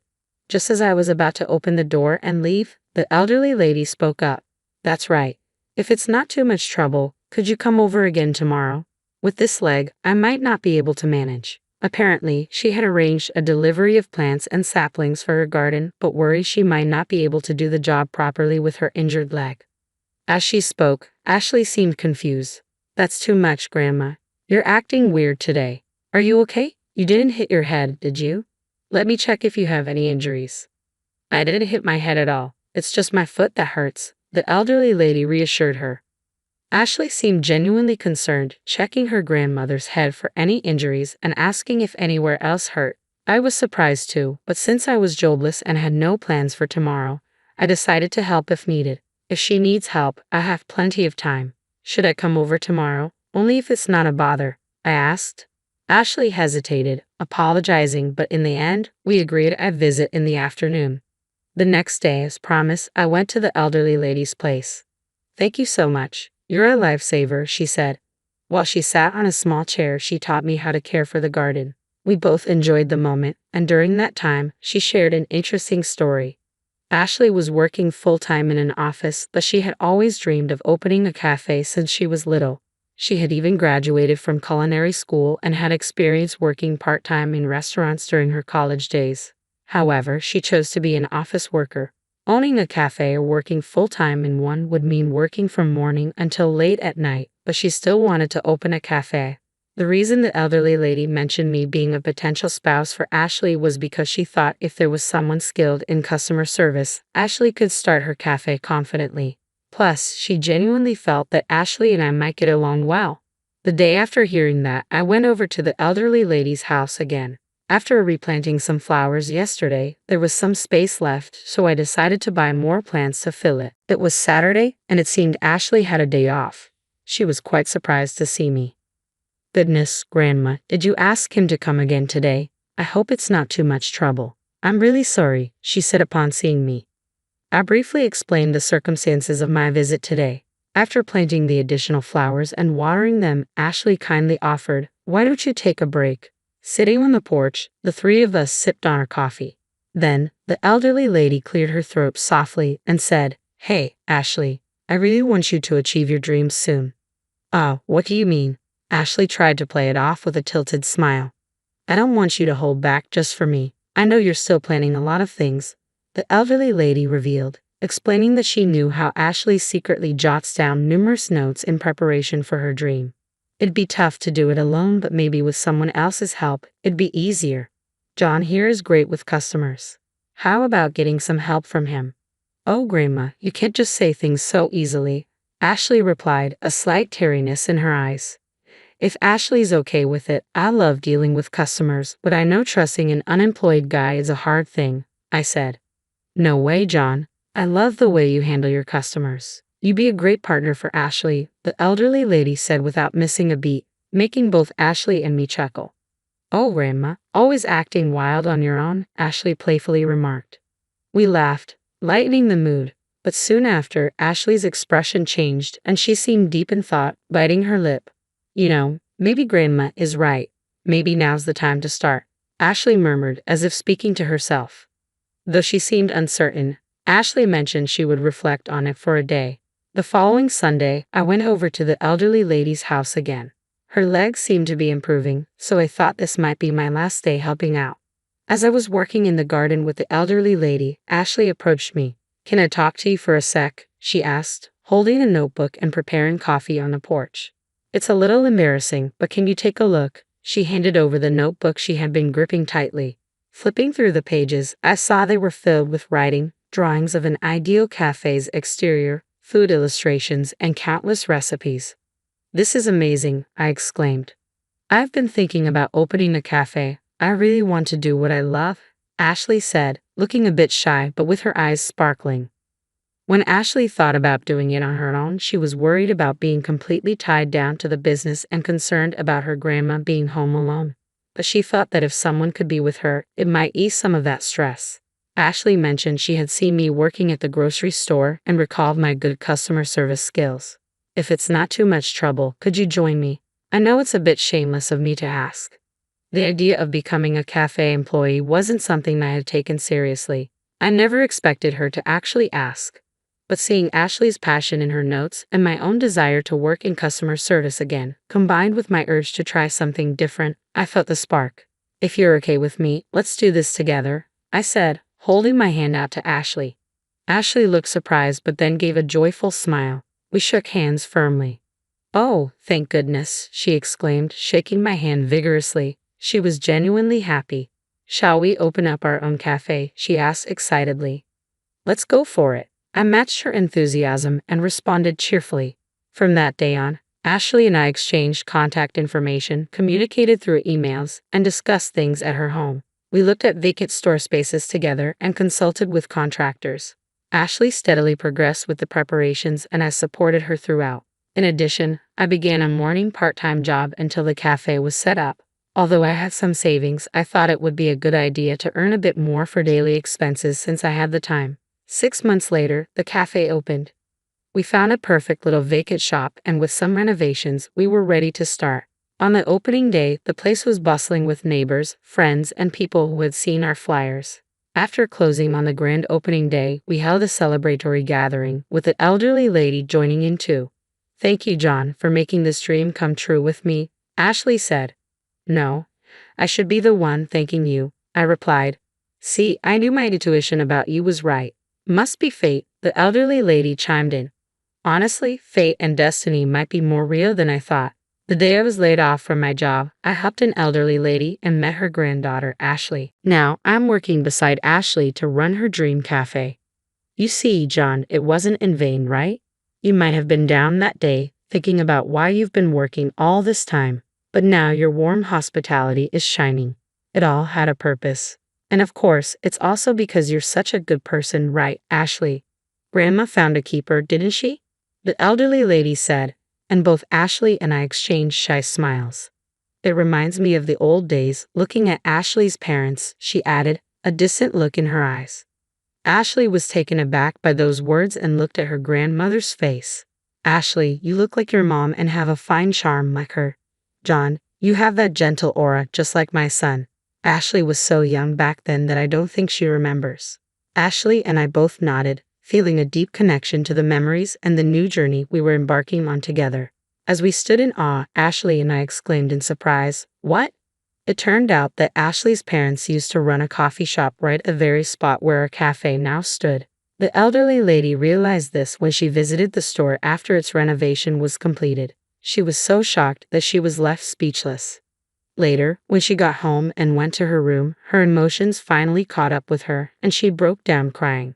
She thought about telling Ashley right away, but she decided to keep it quiet until the store officially opened.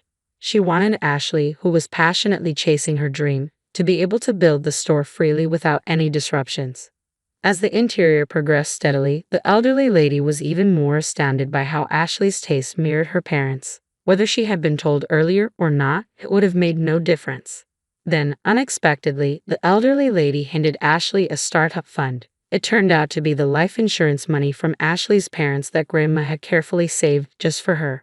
With teary eyes, the elderly lady said she was sure Ashley's parents would be delighted to have been able to support Ashley's dream. The sunflowers displayed in the shop, John suggested decorating with them, didn't he? He said they perfectly matched Ashley's vibe. You know, my son once told Ashley's mom the same thing. It's truly mysterious. It might not have been a coincidence, but destiny, the elderly lady said with a smile. Her words stirred emotions in me like never before. All three of us managed to smile and wipe away our tears. Suddenly, she exclaimed, clapped her hands, and leaned forward. Now, you two. Don't you have something important to discuss? Got something to tell your old granny? She teased, causing both Ashley and me to blush. Oh my, was I early? Haven't you told her yet? I've known for a while. She burst into laughter again. Well, I should just leave you two alone, she grinned, heading to the back room. Left alone, Ashley and I awkwardly looked at each other and shared a shy smile. But this was it, now or never. On would you? I started. Oh, what? Ashley blurted out. That was when we officially started dating. Time flew by, and thanks to everyone's support, our cafe thrived. Our whole grain bread and vegetable-rich sandwiches for breakfast became a hit, recommended for being low in sugar and calories. Ashley and I got along very well, both in the kitchen and in the dining area. About 3 months into our relationship, we started discussing marriage. On our cafe's first anniversary, we officially registered our marriage. When we broke the news to Grandma, she cried tears of joy. After getting married, the three of us lived in Grandma's house. You're newlyweds. Why not live on your own? She suggested, but we felt safer and, above all, happier living with her. Thanks to that decision, Every day is filled with smiles. We hope to continue living in this happiness and harmony. Your daughter was rushed to the hospital in an emergency. Both she and her baby are in critical condition. I got this shocking call from the OB/GYN where my pregnant daughter was getting her checkups. Apparently, my daughter had collapsed in the snow right outside our house and was found by a neighbor who quickly called an ambulance. I couldn't believe what was happening, but I immediately drove to the hospital. Please let them be safe, God. Please protect my daughter and her unborn child. I prayed. 2 hours later, I arrived at the hospital to face a harsh reality. My name is Grace. I'm 55 years old. My husband passed away in an accident 3 years ago. My daughter, Kaylee, who was already married at the time, was worried about me, but I didn't want to intrude on her new family, so I chose to live a couple of hours away by car. Kaylee, 27, is very patient and never complains about small things. Whenever I called to check on her, she always answered cheerfully, "Everything's fine. I'm enjoying life." Her husband, Blake, is rude and has never treated me with respect. He's always put his opinions before Kaylee's, even during their wedding preparations, which made me wonder if Kaylee was truly happy. I never imagined such a terrible situation. Why was my pregnant daughter out in the snow? Please let her be safe. At the hospital, the neighbor who called the ambulance was with me as I got the details. The doctor in charge approached me. "Your daughter is currently unconscious and in very critical condition." Apparently, she was conscious when she arrived at the hospital, but insisted her husband not be contacted and gave them my phone number instead. In the hospital room, held Kaylee's hand and kept calling her name. But sadly, she never opened her eyes again and quietly passed away after a while. I couldn't believe that my dear Kaylee was gone.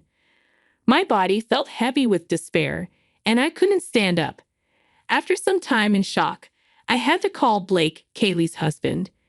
When he answered, it was clear he was heavily drunk. As soon as I said hello, he mistook me for Kaylee and started talking. "Hey, Kaylee, is all the snow at the entrance cleared? Once you're done, come pick me up in the car." I said, "Kaylee has passed away." He responded angrily, "What are you talking about? Who the hell are you?" I struggled to hold back my tears and told him I was Kaylee's mother. For a moment, he seemed to hesitate, but he refused to believe Kaylee had passed away, convinced that I was lying. "You had Kaylee shoveling snow and took the house key to go out drinking, which led to this cruel outcome." Shoveling snow? How do you know about that? All right, Kaylee must have told you. No, I heard it from the neighbor. They found Kaylee fainted in the snow when they returned from shopping. When they asked what happened, Kaylee said something shocking. You had locked her out of the house before you went out drinking, so she couldn't get to her cell phone inside and lost consciousness in the freezing cold. The house key? Ah, right. I kept it because if it fell in the snow, it wouldn't be found. Don't lie. It seems you told my heavily pregnant daughter to stay outside until she finished shoveling snow. Stop nagging, old woman. Don't interfere in our marital matters. Also, stop making bad jokes about death. Kaylee couldn't just be gone. No matter how many times I explain, you don't understand. Call a taxi and come home immediately. I'm heading to your house too. Let's talk face to face. No way. You and Kaylee are planning to blame everything on me, aren't you? Oh, I feel sick. I'm too busy from the alcohol. I'll stay at a hotel nearby tonight. With that, he hung up the phone. My heartfelt words didn't reach his ears at all. I didn't think he could be this unreasonable, but I didn't feel like calling him back either. Pondering what to do next, I, who had lost the strength to drive 2 hours back to my own house, decided to spend the night at Kaylee's. Took a taxi, and when I arrived at Kaylee's house, I found vegetables like green onions and radishes left cut in the kitchen. She must have been preparing dinner just a few hours ago. She was here, and now I can't even talk to her. This is too painful. Kaylee, I'd whispered as I wiped my tears and cleaned up the kitchen. Then I found Kaylee's diary in the kitchen cupboard. Remembering the conversations with the neighbor and the doctor, I hoped it might tell me about Kaylee's life. Desperate to understand why my daughter, who should have been eagerly waiting for the birth of her baby, had to leave us forever, I began reading the diary.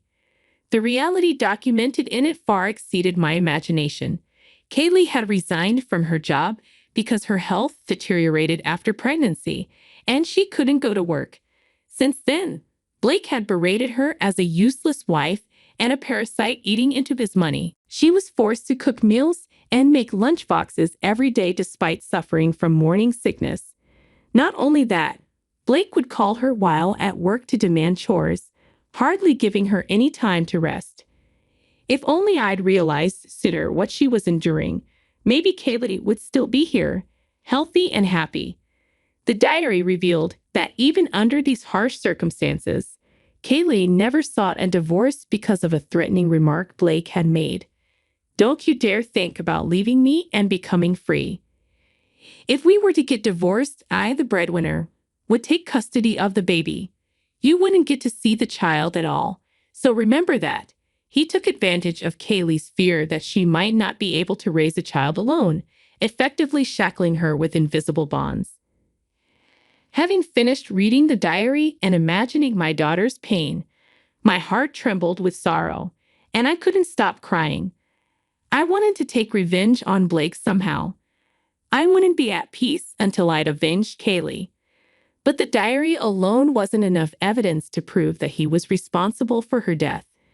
Despite my search, I found no definitive proof that Blake had cast my pregnant daughter out into the snow.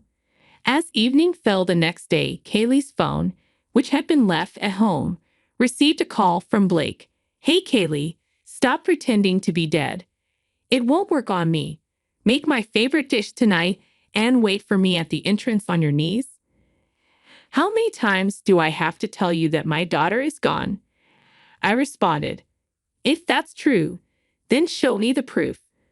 "Fine," I replied, quickly hung up, and immediately sent him a photo of Kaylee's death certificate. I figured that even someone like Blake would grieve upon learning that Kaylee had left this world because of him. As expected, he quickly called back. "Do you understand now?" I asked. "So it's true then. Well, there's nothing to be done about the dead. I'll get the life insurance payout, and I can forget about the annoying past and start over. So, what about the funeral?" "Ah, what a hassle." Faced with Blake's nonchalant delivery of these incredibly cruel words, my hand began to shake with anger. I couldn't let a man like that be the chief mourner. I would send my daughter off to the other world myself. Swallowing my anger, I made a proposal to Blake. "I'll arrange the funeral and act as the chief mourner. You attend as the husband. You pay all the funeral costs, but I get all the condolence money." "Understood." "All right.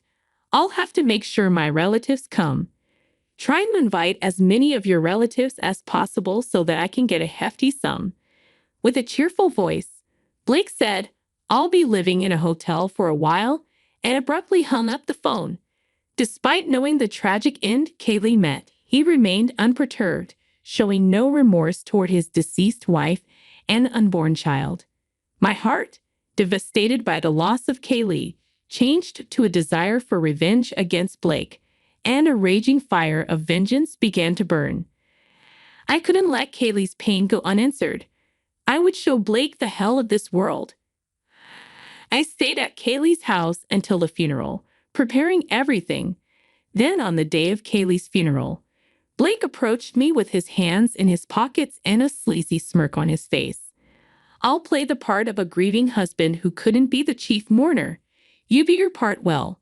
Once the funeral's over, I'll take the condolence money and leave immediately." His words infuriated me, but I prioritized sending my precious daughter off. Both families gathered, crying and saying, "She was so young to leave us. It's heartbreaking." I can't believe Kaylee is gone. After a few words of grief, I then stood in front of the microphone to make a speech as the chief mourner. Thank you all for gathering here today to remember my daughter Kaylee. The truth is, I started to explain to the entire family how our late-term pregnant daughter had left us. The solemn air shifted to murmurs of shock, and at this, Blake abruptly stood up. Don't be fooled by this old woman's lies. Kaylee insisted on shoveling the snow herself, ignoring my objections. That's why this happened. He began to fake tears. I had predicted Blake would react this way, so I opened my daughter's diary that I had brought with me. This is an entry from the day before Kaylee passed away. Blake told me to clean every nook and cranny of the house, but my belly was aching, so I couldn't do it today. He got angry and threw away all the dinner when I was about to eat. I'm worried if the baby didn't get enough nutrition. That's an exaggeration. I merely slipped and knocked the food off the table. She's making me out to be the villain. She's too delusional, he interrupted, but I ignored him and continued reading.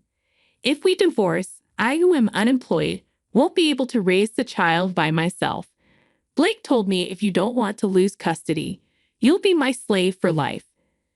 Don't read things that aren't written there. You're causing everyone to misunderstand me. Despite his loud protests, his face was steadily paling. His expression seemed to indicate the truth. He started to come towards me as if he couldn't hold back anymore. But some of our relatives stopped him. You think you can get away with this? I'll call the police and put you in jail for defamation. Are you not the one who should be arrested by the police? Don't get ahead of yourself. Watch your mouth. His true nature couldn't be hidden. No matter how much he tried, Blake's face glaring sharply at me was pure villainy to anyone who looked. The attendees sighed and murmured, "What a terrible man. The worst kind of man."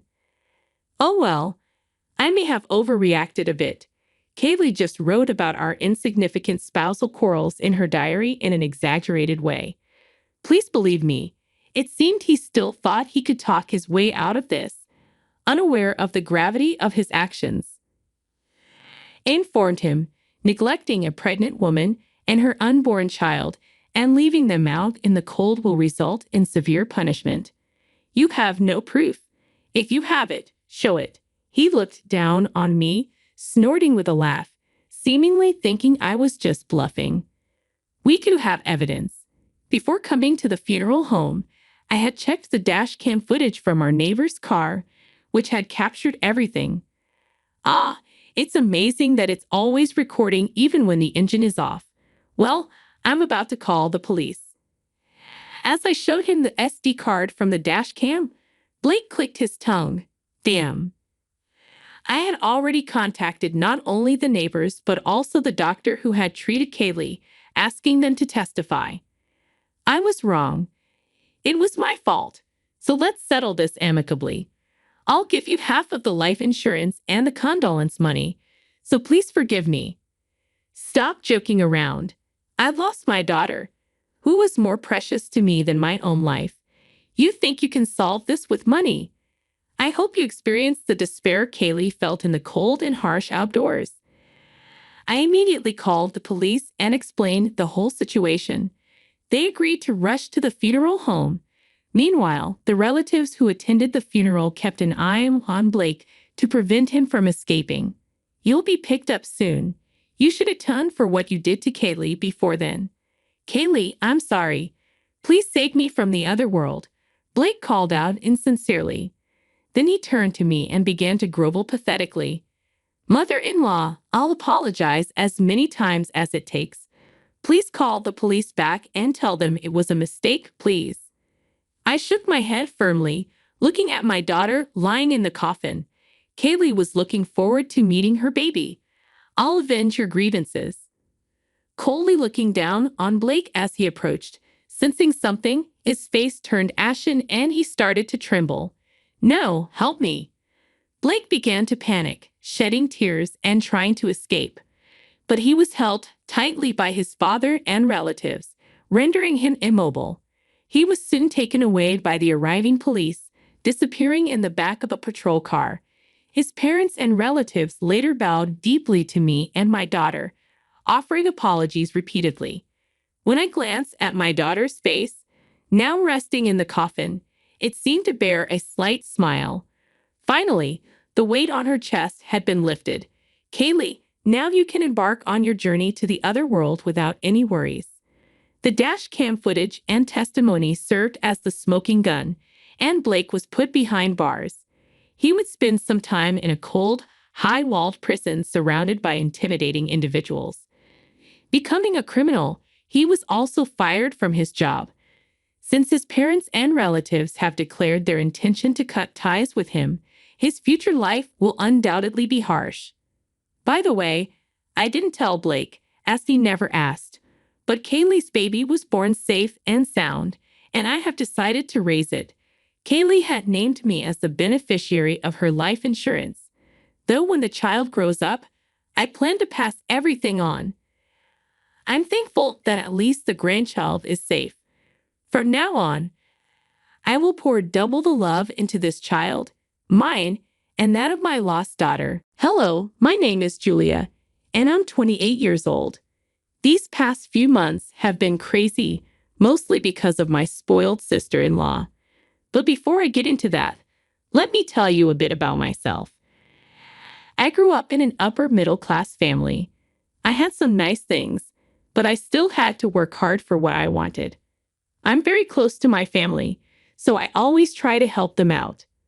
When I was 23, my last grandfather passed away and left me a good amount of money. It wasn't enough to buy a house, but I could get a nice apartment close to my family, so I did. A few months later, I met my husband, Shane. We had mutual friends who introduced us, and we hit it off right away. We started dating soon after we met. Shane and I had a lot in common and got along well with each other's families, except for Shane's sister, Mabel. While the rest of Shane's family was nice to me, Mabel was always cold. I didn't know why, so I tried to be friendly and helpful, especially when Shane's parents asked me to give her advice on career and college stuff. But Mabel never warmed up to me. I later found out she was jealous because she thought I was stealing attention from her. Mabel always needed to be the center of attention and resented anyone who took it away. I decided I didn't want to be around that negativity, so I spent less time with Shane's family, which Shane supported. Shane and I got married after dating for 4 years. We moved into an apartment and focused on our careers, especially Shane, who was up for a big promotion. For the first few months after we got married, I didn't see much of him because he was working so hard. I didn't mind because we always made time for each other. About a year after we got married, Shane came home from work looking upset. After I asked him what was wrong, he told me he had some bad news. "Do you remember that huge promotion I've been working towards?" he asked. "Oh no, did you not get it?" I replied. "I did, but there's a downside. I'll have to move to Massachusetts." "Massachusetts? That's across the country," I exclaimed. "I know. I'm confused about what to do. I have until the end of the week to decide. I can't leave here. I have a house and I don't want to be far from our families," I said. "I know, and I wouldn't expect you to leave everything behind. But I worked so hard for this promotion," Shane replied. "I understand. We could use the extra money, especially since we're planning to have kids. You should take the job," I said. "But what about you?" Shane asked. "We're married. We can handle long distance for a while, and we can afford to visit each other often," I reassured him. "Are you sure? This is a big decision," Shane said. "I'm 100% sure. You shouldn't give up on your success because of me. We're strong enough to make long distance work," I said. "Of course we are. It's just going to be hard to live extended periods of time without you. How often would we even see each other? You can't take that much time off work either." Calm down, sweetie. I know this is a big change, but we can figure out the details later. For now, let's just celebrate your promotion. Dinner's on me. Let's go. I was devastated, but I knew that if Shane didn't pursue his career the way he wanted, he'd start resenting me. And if I left my comfort zone, I'd feel the same way. After talking about it for a few weeks, we decided it would be best for him to work there for a couple of years. We would visit each other every 3 weeks. It would be tough, but I believed we could make it work. Shane accepted the promotion and was set to fly out in 2 months. Once everything was finalized, like his stay and all that, we told our families. They were sad but supportive. We threw Shane a great farewell party because he would be busy packing up during his last month at home. One day, during his last month, Shane came home with something important to discuss. "Sweetie, how was work?" I asked. "It was good, but I need to talk to you about something." Shane replied, "Oh, what is it?" "Mabel called me today." "How is she? Is everything okay with her? It's been a while since we heard from her." "She's doing okay but struggling to find a job. She asked if we could help her out." "Of course. Did you ask her to send her resume to you?" "I can pass it on to a few people too." "Yeah, I did, but she also asked for one more thing." "What is it?" "She wanted to stay here for a few months." "Wait, why?" "She wants a change of scenery. Apparently, my parents are bugging her too much, and she's fighting with them a lot." "What do you think we should do?" "I mean, I love her, but these are your last months here before your big promotion. Don't want you to deal with anything you don't want to. And no offense, but Mabel can be difficult." "I know, but she's family. It feels wrong to turn her down. Don't you think it's odd that she only asked after you told your family about the job?" "What do you mean?" "I mean, she doesn't like me, so it's odd that she asked knowing it will be just her and me here." "You're right, it is odd. But I don't think she means any harm. If she does, we can just ask her to leave." "That's true. So you're going to tell her she can stay?" "Yeah, but with a strict deadline to leave." "All right, that's fine with me." "Are you sure? You're the one who will be living with her?" "Just say no, and I'll tell her." "It's okay. She's family, and I shouldn't let my issues get in the way." "Thank you, darling." Hush, this is what family does for each other. To be honest, I wasn't thrilled about Mabel staying with me, but she was family, and I wanted to treat her as such. Shane made sure I was completely on board before telling her to move in. He made it clear she had to move out in 2 months. Mabel agreed and seemed thrilled to stay with us. At first, things went well. Mabel was rarely home, and we didn't set any time restrictions for her. Whenever we did see her, she was nice, and I was glad there was no tension. However, that changed quickly. Just 2 weeks after she moved in, Mabel came down for breakfast one morning, which was rare since she usually slept until noon. She seemed happy and greeted us warmly. "Good morning." "Good morning, Mabel. Did you sleep well?" "Oh yeah. I'm so sorry I haven't been home much. I've been used to my freedom to do whatever, whenever a little too much. It's all right as long as you're safe and enjoying your time here." I replied, "It's all good. Julia and I are going to get some groceries in a little while. Let us know if you need anything." "I don't think I need anything specifically, but I do need to ask you guys something," Mabel said. "Yes, what is it?" "Well, before I ask you that, I need to tell you guys that I'm dating someone." "Oh, that's wonderful. What's his name?" "How did you meet him?" "His name is Nathan, and I met him at a club." "A club?" "Yeah, my friend had a birthday party at this club, and Nathan and I got to talking. He's a really cool guy." "How old is he?" "He's 26, and before you say anything, I know you might think he's a little too old for me, but he seriously makes me happy. Like I said earlier, as long as you're being safe, We have nothing else to say. Yeah, so what is the question you wanted to ask us? Well, Nathan just lost his job and he's struggling right now. Do you think I could ask him to stay here with me? Absolutely not, I said firmly. What? Why? Because, first of all, we barely know him. I don't want a stranger living under the same roof as me. It's dangerous. But he's not a stranger to me. He's my boyfriend. That doesn't make him any less of a stranger to us. And secondly, he's a grown man. He can figure out his housing by himself. He can't rely on a freshly graduated girl to provide for him. You have no say in this, Julia. Shane, come on, you understand me, right? You're okay with it, right? No, of course I'm not. Shane replied, I don't think it's okay for you to even ask us when we've graciously let you live here. I don't know what kind of hold Julia has on you, but she's changed you. You're not the amazing brother I had growing up, Mabel shouted as she stormed off. I felt really bad for saying no to Mabel after she told Shane he was not a good brother. Personally, if my siblings said that to me, I would have been crushed. But Shane assured me it wasn't the first time Mabel had said something rude just to get her way. I was upset that Mabel being so mean was so normal that Shane had become desensitized to it. Mabel kept her distance from us after that. She barely spoke to us unless it was absolutely necessary.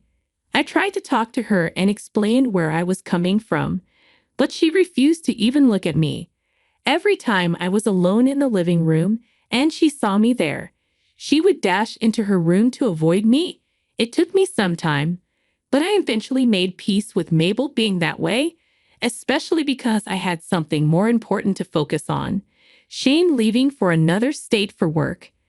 It was really hard for me to deal with Shane leaving. It was a difficult time for us, and it took a few weeks to actually get used to his absence. What made it even harder was Mabel's behavior. Without Shane there, I guess she thought she could treat me however she wanted. She would throw insults my way and make a mess everywhere. Whenever I asked her to clean up after herself, she would laugh at me. She constantly asked to let her boyfriend Nathan over, and when I turned her down, she'd get all huffy and tell me that Shane left me to get away from my prudish behavior. I was so close to kicking her out. In fact, Shane told me I was free to do it if I wanted to. But she was family, so I never did. That all changed when I came home one day to find my bags packed and left outside the apartment. I rang the doorbell and Mabel answered. Oh, what's going on here? Why are my bags packed and left outside? I asked. You're moving out, she said matter-of-factly. No, I'm not. Yes, you are. Mabel, this is my house. I'm not moving out. You can't just pack my bags and ask me to leave. Yes, I most definitely can. How can you do something like that? My brother pays the rent for this place. He's working hard far away just so he can pay for this place. I don't see why you have to live here.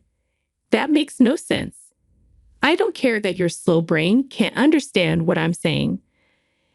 I already packed your things up, so you don't have to worry about it. You're welcome for it. By the way, I have nothing to be grateful for. You can't kick me out of my own home. It's not your place. How do you think Shane is going to react when he finds out that you've kicked me out? He let you stay here out of obligation and love for you. I'm sure he'll understand that I did the right thing. Besides, I also need some space to spend time with my boyfriend. Your boyfriend? I asked, stunned. Yeah, he's moving in. And before you suggest us living together, I don't want that. Unfortunately, there's not enough room for useless people in this house. Useless. You're the one that doesn't have a job. Just because you have a job doesn't mean you can't be useless. You purposely sent my brother away to work so you could lounge in this huge apartment all by yourself.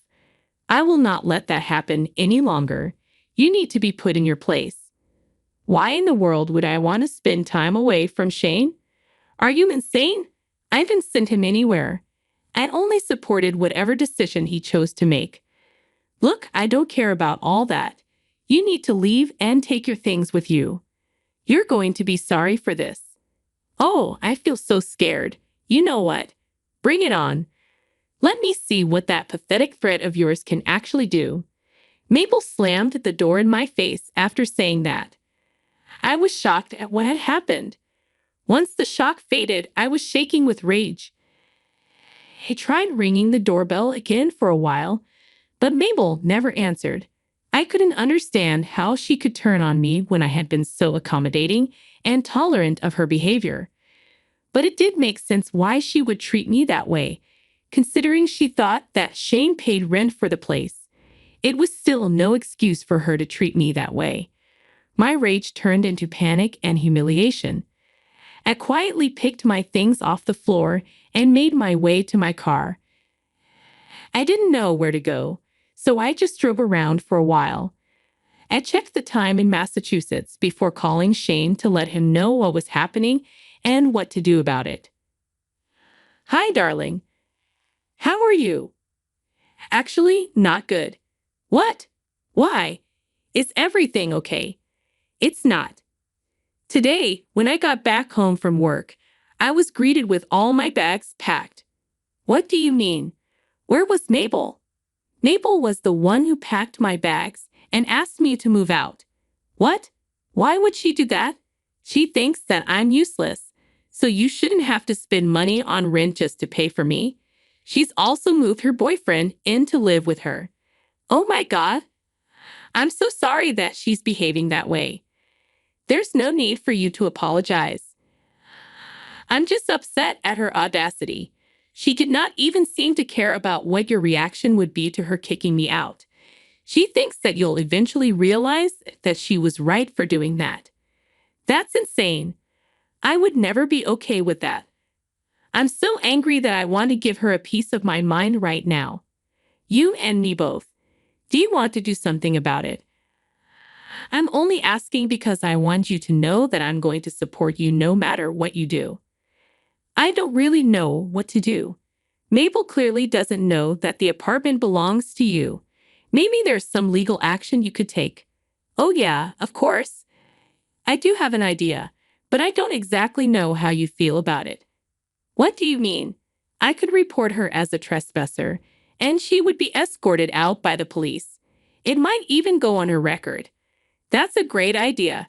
I was getting tired of her entitled behavior, and this is just the last straw. I will not have her kick you out of your own home. Are you sure? Absolutely. Besides, I really don't like her boyfriend. I'm sure it'll do him good to be taken out by the police. All right. I'll call the police right now and report Mabel. Yeah, just keep me updated about the whole thing. And if you need me to come there, just say the word. I'll let you know about it. But for now, I think I can handle everything. I knew that Shane would be on my side, but I just needed some more reassurance from him. When I got it, I immediately went down to the police station and filed a report against Mabel for trespassing. After proving my ownership of the apartment, the police officer asked me if I wanted to accompany them to my apartment, but I told them that I did not want to see Mabel at that point. They asked me to wait there or go someplace where I could wait a while till they got Mabel out of the house. I went over to my mom's house. My mom was upset to hear about what had happened and offered to help me too. It took a long while, but eventually, the police officers asked me to come back home and make sure that nothing was stolen. I practically raced back home, and when I got there, I looked everywhere to make sure I still had everything. Thankfully, everything was there. I thanked the police officers for their help, and they told me that they had a slight issue with getting Mabel out. They also told me to call them if I needed help with her again because she had been put on their record now. I was confused about what had happened, but at least Mabel was finally out of my house. I was honestly too tired to ask what happened. The next morning, however, I got all my answers. Mabel called me to yell at me. You called the cops on us.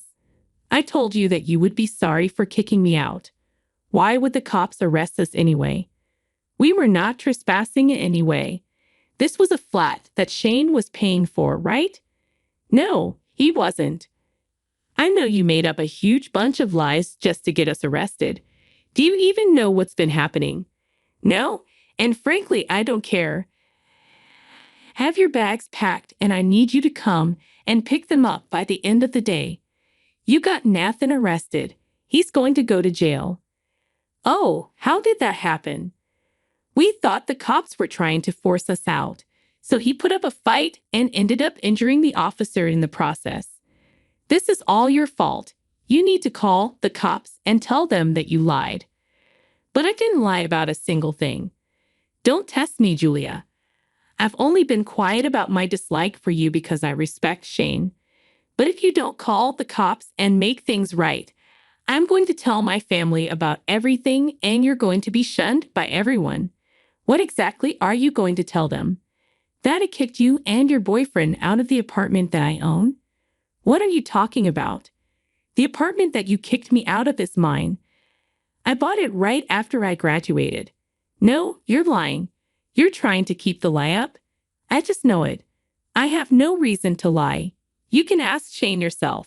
If you want me to send you the documents of my purchase, I can do that too. Why would you not say anything to me about it? Why was this hidden? I don't see why my affairs are your issue. It's not my fault that you made assumptions for which you have to pay the price right now. Yes, it is. You need to do something about this.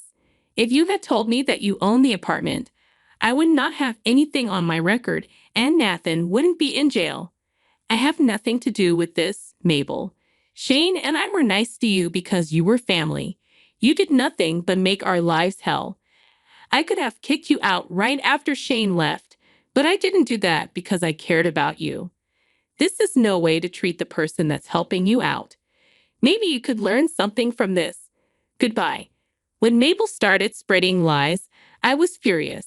So every time I got a call from a concerned family member, I would send them the video recording of the day that Mabel threw me out of my own home.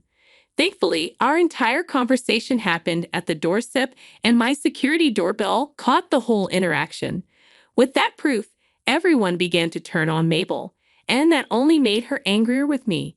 She couldn't reach out to me, so she called Shane and tried to get into an argument with him about me. But Shane wasn't having any of it. He chewed her out real good and told her to stop bothering the both of us. Mabel also ended up getting kicked out of her parents' house because they didn't want to have anything to do with a lying, manipulative, and thieving person. Eventually, Mabel gave up her huge ego and came over to my place to beg me to take her back. She cried and begged me to help her out because she didn't have any other place to go to. Now, here's the thing. No matter how much I wanted to help her, I couldn't let go of the feeling of getting kicked out of my own home. So while I couldn't help her live with me, I did suggest some alternatives for her until she got up on her own feet. She did not like that. I wasn't helping her out, and she threw a fit. I had to eventually ask her to leave, and when she did not, I threatened to call the cops again. Thankfully, that got her out of the door almost immediately. I was paranoid about Mabel having a copy of the keys to my place, especially considering how she never returned it to me even when I asked her to. So I made sure to change the locks, which was once again a smart move because Mabel did try to break in. I snapped after that and called the police on her again. This time she got arrested for real. She was slapped with a hefty fine, and since it was her first offense, she got off with community service. I also managed to get a restraining order against her. It's been a good few months since all of this went down. It was really hard to get rid of the paranoia of her breaking in again, but eventually, things calmed down. Almost everyone in Shane's family has cut ties with Mabel, although they're willing to let her back in once she realizes how bad her actions were and she apologizes for it. I don't know what's been going on in her life now, and I'm happy to not know any of it. I'm just happy that she's no longer someone that I have to deal with. I'm happier now, and so is Shane. Never in my life did I think I'd have to deal with things like this. but it is comforting to know that I was able to handle this in the best way possible. Thanks for listening. Hello, my name's Hazel, and I'm a 29-year-old woman. The past few months have been a wild ride, and my life is at a major turning point right now. I thought it was a good time to share my story with the world. Let's start with my career. I always wanted to work in medicine because growing up, I idolized my uncle, who was a well-known pediatrician. I worked really hard on my studies and didn't pay much attention to anything else, including dating. After many years of studying, I finally became an on-call nurse. While I enjoyed my career, I felt very lonely. About a year after becoming a nurse, I met my husband, Casey, through a dating app. I wasn't a big fan of dating apps, but I was tired of only meeting people at work. Casey and I had great chemistry over text, but I was nervous about meeting him in person because people can be different in real life. Thankfully, Casey was just as great in person, and we had a wonderful time together. We planned a second date for the next weekend, and after dating for 2 years, we decided to get married. We had a small, beautiful wedding, which was one of the best days of my life. A few months after our wedding, Casey got a call from his father, Derek. Derek had struggled with type 2 diabetes for a long time, and his health was getting worse. He also had other illnesses. Every time Derek called, I got a little scared, worrying it might be bad news about his health. This time, it was. Casey talked to his dad for a long time before telling me about the conversation. I just got off the phone with my dad, Casey said. Is everything okay? I asked. Not really, he replied. His health is getting worse. Oh man, what do you plan on doing about it? I was thinking we could move in with him. He needs 2 injections every day, and you're a nurse. Plus, he won't be alone at home. Why would you think I wouldn't be on board with that? I asked. We just got married a few months ago, and I'm already asking you to help take care of my father. A lot of people would be upset with that. Sure, but I'm not like that. Besides, I adore your father and want him to live a long life. If I can help him, why wouldn't I? Thank you so much. You have no idea how much this means to me. Hush now, we'll stay with him until he gets better. How about we move in this weekend? I would ask him to move in here, but he has a whole house while we live in an apartment, and it would be too cramped. Honey, calm down. I'm okay with this. Let's get some sleep tonight and work out the details tomorrow. Yes, I'll call my dad now and inform him about our plans. Okay. I was actually glad to be able to help Derek. After all, he was family now, and I knew how to care for him. Casey talked to his father, and we decided to move in that weekend. Casey was very concerned. I was worried about the move deep down inside, but Casey kept checking on me all the time. He kept saying that if I wanted to back out at the last minute, he wouldn't hold it against me. I reassured him every time that I wanted to do this. When we finally moved into Derek's place, the first thing I did was learn about Derek's medication. I took Derek to all his doctor's appointments and reviewed all his medical reports. I took my role as his caregiver very seriously. Once I was familiar with everything, I focused entirely on caring for Derek. Derek's behavior changed completely after I took over his medical care. He used to be very cheerful and carefree, but then he became quiet and reserved. I tried to get him to talk several times, but Derek never responded with more than a phrase. I asked Casey if he knew why Derek was acting that way, but Casey didn't seem to have any idea either. Besides, I didn't expect Casey to know, considering he was always busy and out of the house. When I asked him where he was going, he always gave various answers like work or drinks with friends. I was upset that Casey was showing so little care toward Derek, but I figured that being away from home was his way of dealing with his sorrow about his dad's health. Eventually, I gave up on asking Derek if everything was okay and instead focused on getting him better physically. Finally, about a month after Casey and I moved in, Derek spoke to me. I'm so sorry that you have to do this, Derek said. Why are you apologizing? I asked.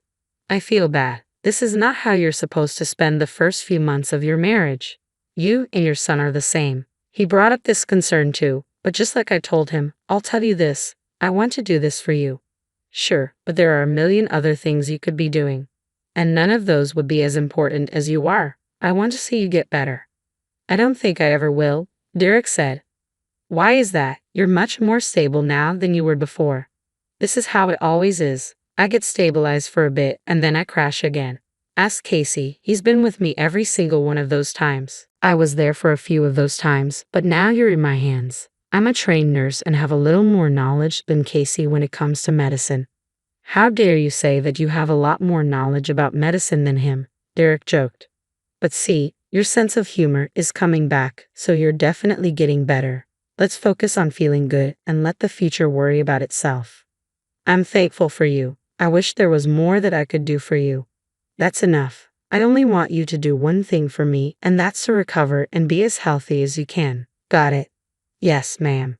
So, where's Casey? I don't really know. He's been running some errands. That boy is always taking care of things behind the scenes. I feel like I've upset him too, with having you guys move in. I can assure you that you haven't. He's just very worried about you. I guess being out of the house makes him feel better because he doesn't have to see you suffer as much. Just let him know that I miss talking to him, and if he could, we could watch the game together this evening in the den. Just a boys' night if you don't mind. That's a great idea. I'll let him know. I'm sure he'll be thrilled to spend some quality time with his dad. Besides, I could use some downtime for myself too. Alright then, if you don't mind, I'm going to take a nap now. I feel pretty tired. Of course, I'll check on you every half hour, and if I'm not here, just press this buzzer, and I'll be right by your side. Sleep well. I'm not going to lie, I had an inkling that Derek had been feeling that way. I was glad he finally felt comfortable enough to confide in me. I tried my best to reassure him that he was no bother to me. After Derek went to sleep, all I had to do was wait for Casey. He had gone out again that day and hadn't told me where. I texted and called him a few times but couldn't get through. I was beginning to worry, but about an hour later, Casey texted me to say he was okay and would be home late. I got dinner ready for Derek and me, and for the first time since I moved in, we sat together and ate. We finally had conversations like we used to. I gave Derek his night medications and sent him to bed. I lay in bed for another 2 hours, waiting for Casey to get back. I was really tired from the day. I ended up falling asleep, but I woke up about an hour and a half later because I heard sounds coming from the living room. When I went downstairs, I saw Casey sitting there, taking off his shoes and tie. I approached him and asked where he had been all day. Hey, where were you? Just here and there. Okay, well, I was talking to your dad earlier, and I have to say both of you think the same way. What do you mean? Both of you worried about how I would react to moving in here right after marriage. It was actually kind of cute. Oh, I really do hope you don't secretly mind it. No, I don't, but he also asked me to ask you about something. Oh, what is it? He asked if you'd be free this weekend to watch the game with him in the den for a boys' night. Oh man, I wish I could, but I'm going to be busy this weekend. You are? What are you doing? I just have some things I need to do. Ever since we moved in, you've been busy with something you won't tell me about. Look, don't take it personally. I just need to sort through some things, okay? No, I will not take that as an answer. Do you know how upset your dad is? What's he got to be upset about? You haven't been spending any time with him. He thinks you're upset about the move and that you're avoiding him because of it. That's nonsense. Then what are you running around for? I'm just taking care of all the legal things like my inheritance in case things go south with Dad. Are you being serious right now? What? I don't want things hanging open and us struggling later on. Your father is alive and healthy right now, and all you can think about is your inheritance. This is exactly why I didn't want to tell you. Why? Because I was going to say that you seem insane. Look, Dad's health has always been fragile, and he's always denied wanting to get his affairs in order.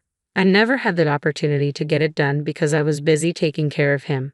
I'm not saying that what you're doing is wrong. I'm just upset that you're only focusing on that instead of spending quality time with him while he's still here. If this is about the football game, then fine, I'll sit with him. Just don't make a big deal about this. Why are you being this way? He's your father. Why are you treating this like it's some kind of chore?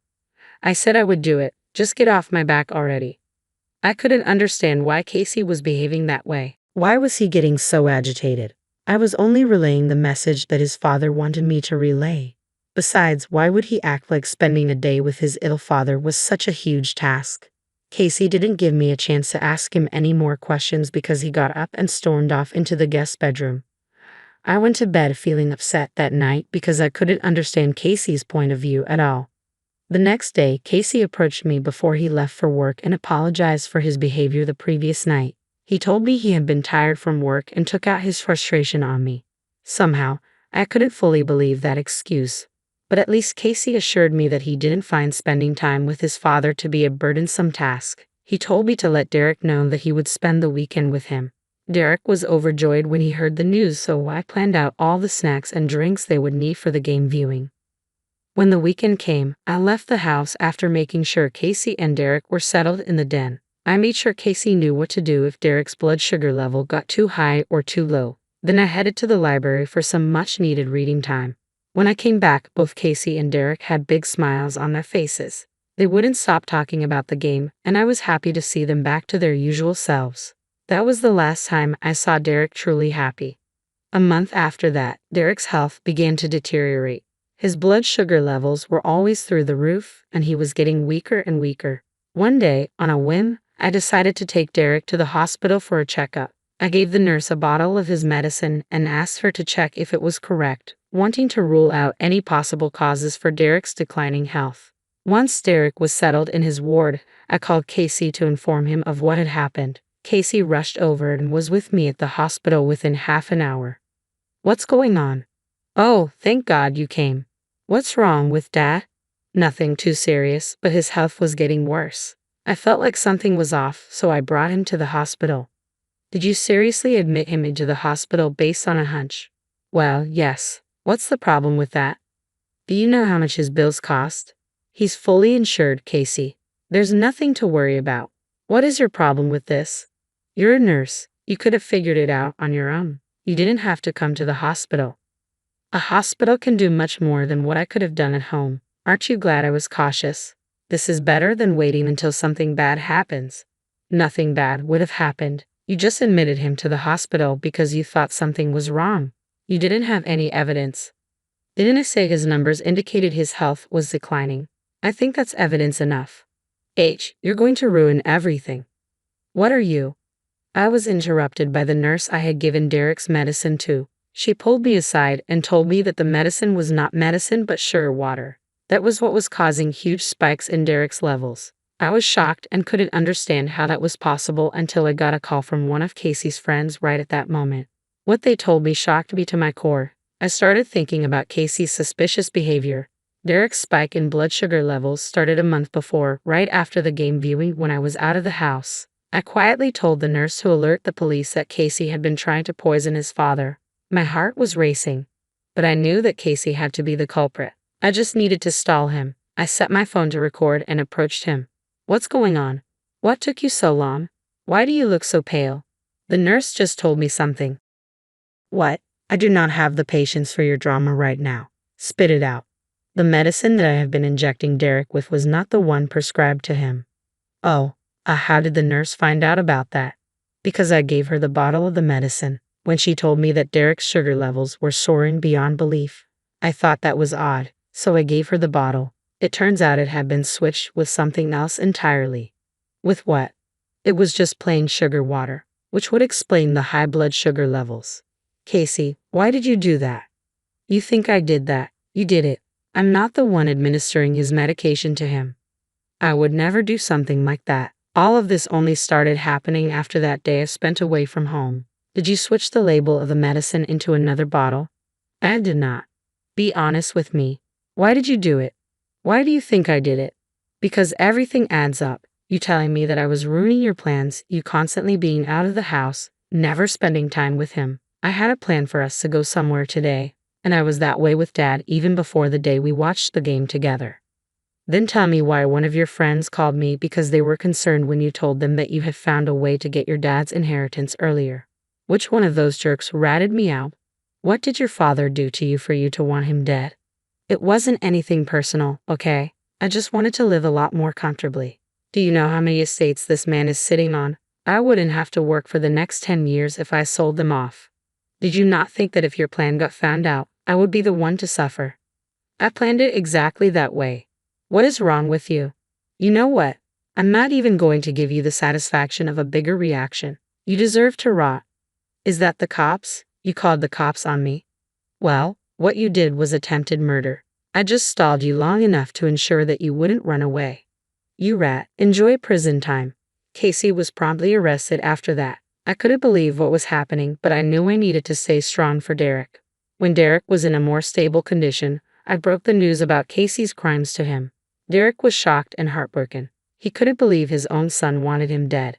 While focusing on making Derek feel better, I was also summoned to court several times to testify against Casey. Every time I went there, Casey just glared at me with such intensity that I felt really scared, but I knew that what I was doing was right for Derek. Eventually, after weeks of going over the case, Casey was convicted of elder abuse as a felony. He was sentenced to 1 year in prison and fined $10,000, along with time at a correctional facility for his behavior. I was just happy that Casey was finally taught the right lesson and hoped he would change for the better. While I was happy, Derek was not. Unfortunately, Derek could not get over his grief of losing his son. He became sadder and sadder as each day passed, and the day that Casey was sentenced, Derek lost his will to live. For a moment, I felt bad that I was the one who blew the whistle on Casey's devious plans and in the process, hurt Derek. But Derek must have sensed that I was feeling that way because one day, while I was giving him his medicines, Derek told me not to feel terrible about exposing Casey. He said he was sad because he felt betrayed and like he had been a horrible father to Casey. I tried my best to comfort him, but Derek didn't want to listen. Instead, he asked me to get him his lawyers because he had some paperwork to change. I did everything he asked, and about 3 weeks after Casey's sentencing, Derek passed away from a cardiac arrest. I was devastated because in my heart, I felt like Casey still got what he wanted. He was the reason his father gave up on his will to live. That was until Derek's lawyers contacted me to tell me that Derek had given me the majority of his estates and properties. The rest he donated to an old age home for abandoned elders. My heart melted at the thought of Derek's thoughtfulness, but I also knew I had to uproot myself and move to a different place. I had a year to change things up and make sure Casey would find no way to get a hold of me. So now, in about a month's time, I'll be moving a long way away. I'm writing this as a way to get everything that happened off my chest and as a reminder that good will always prevail, no matter what. Thank you for listening.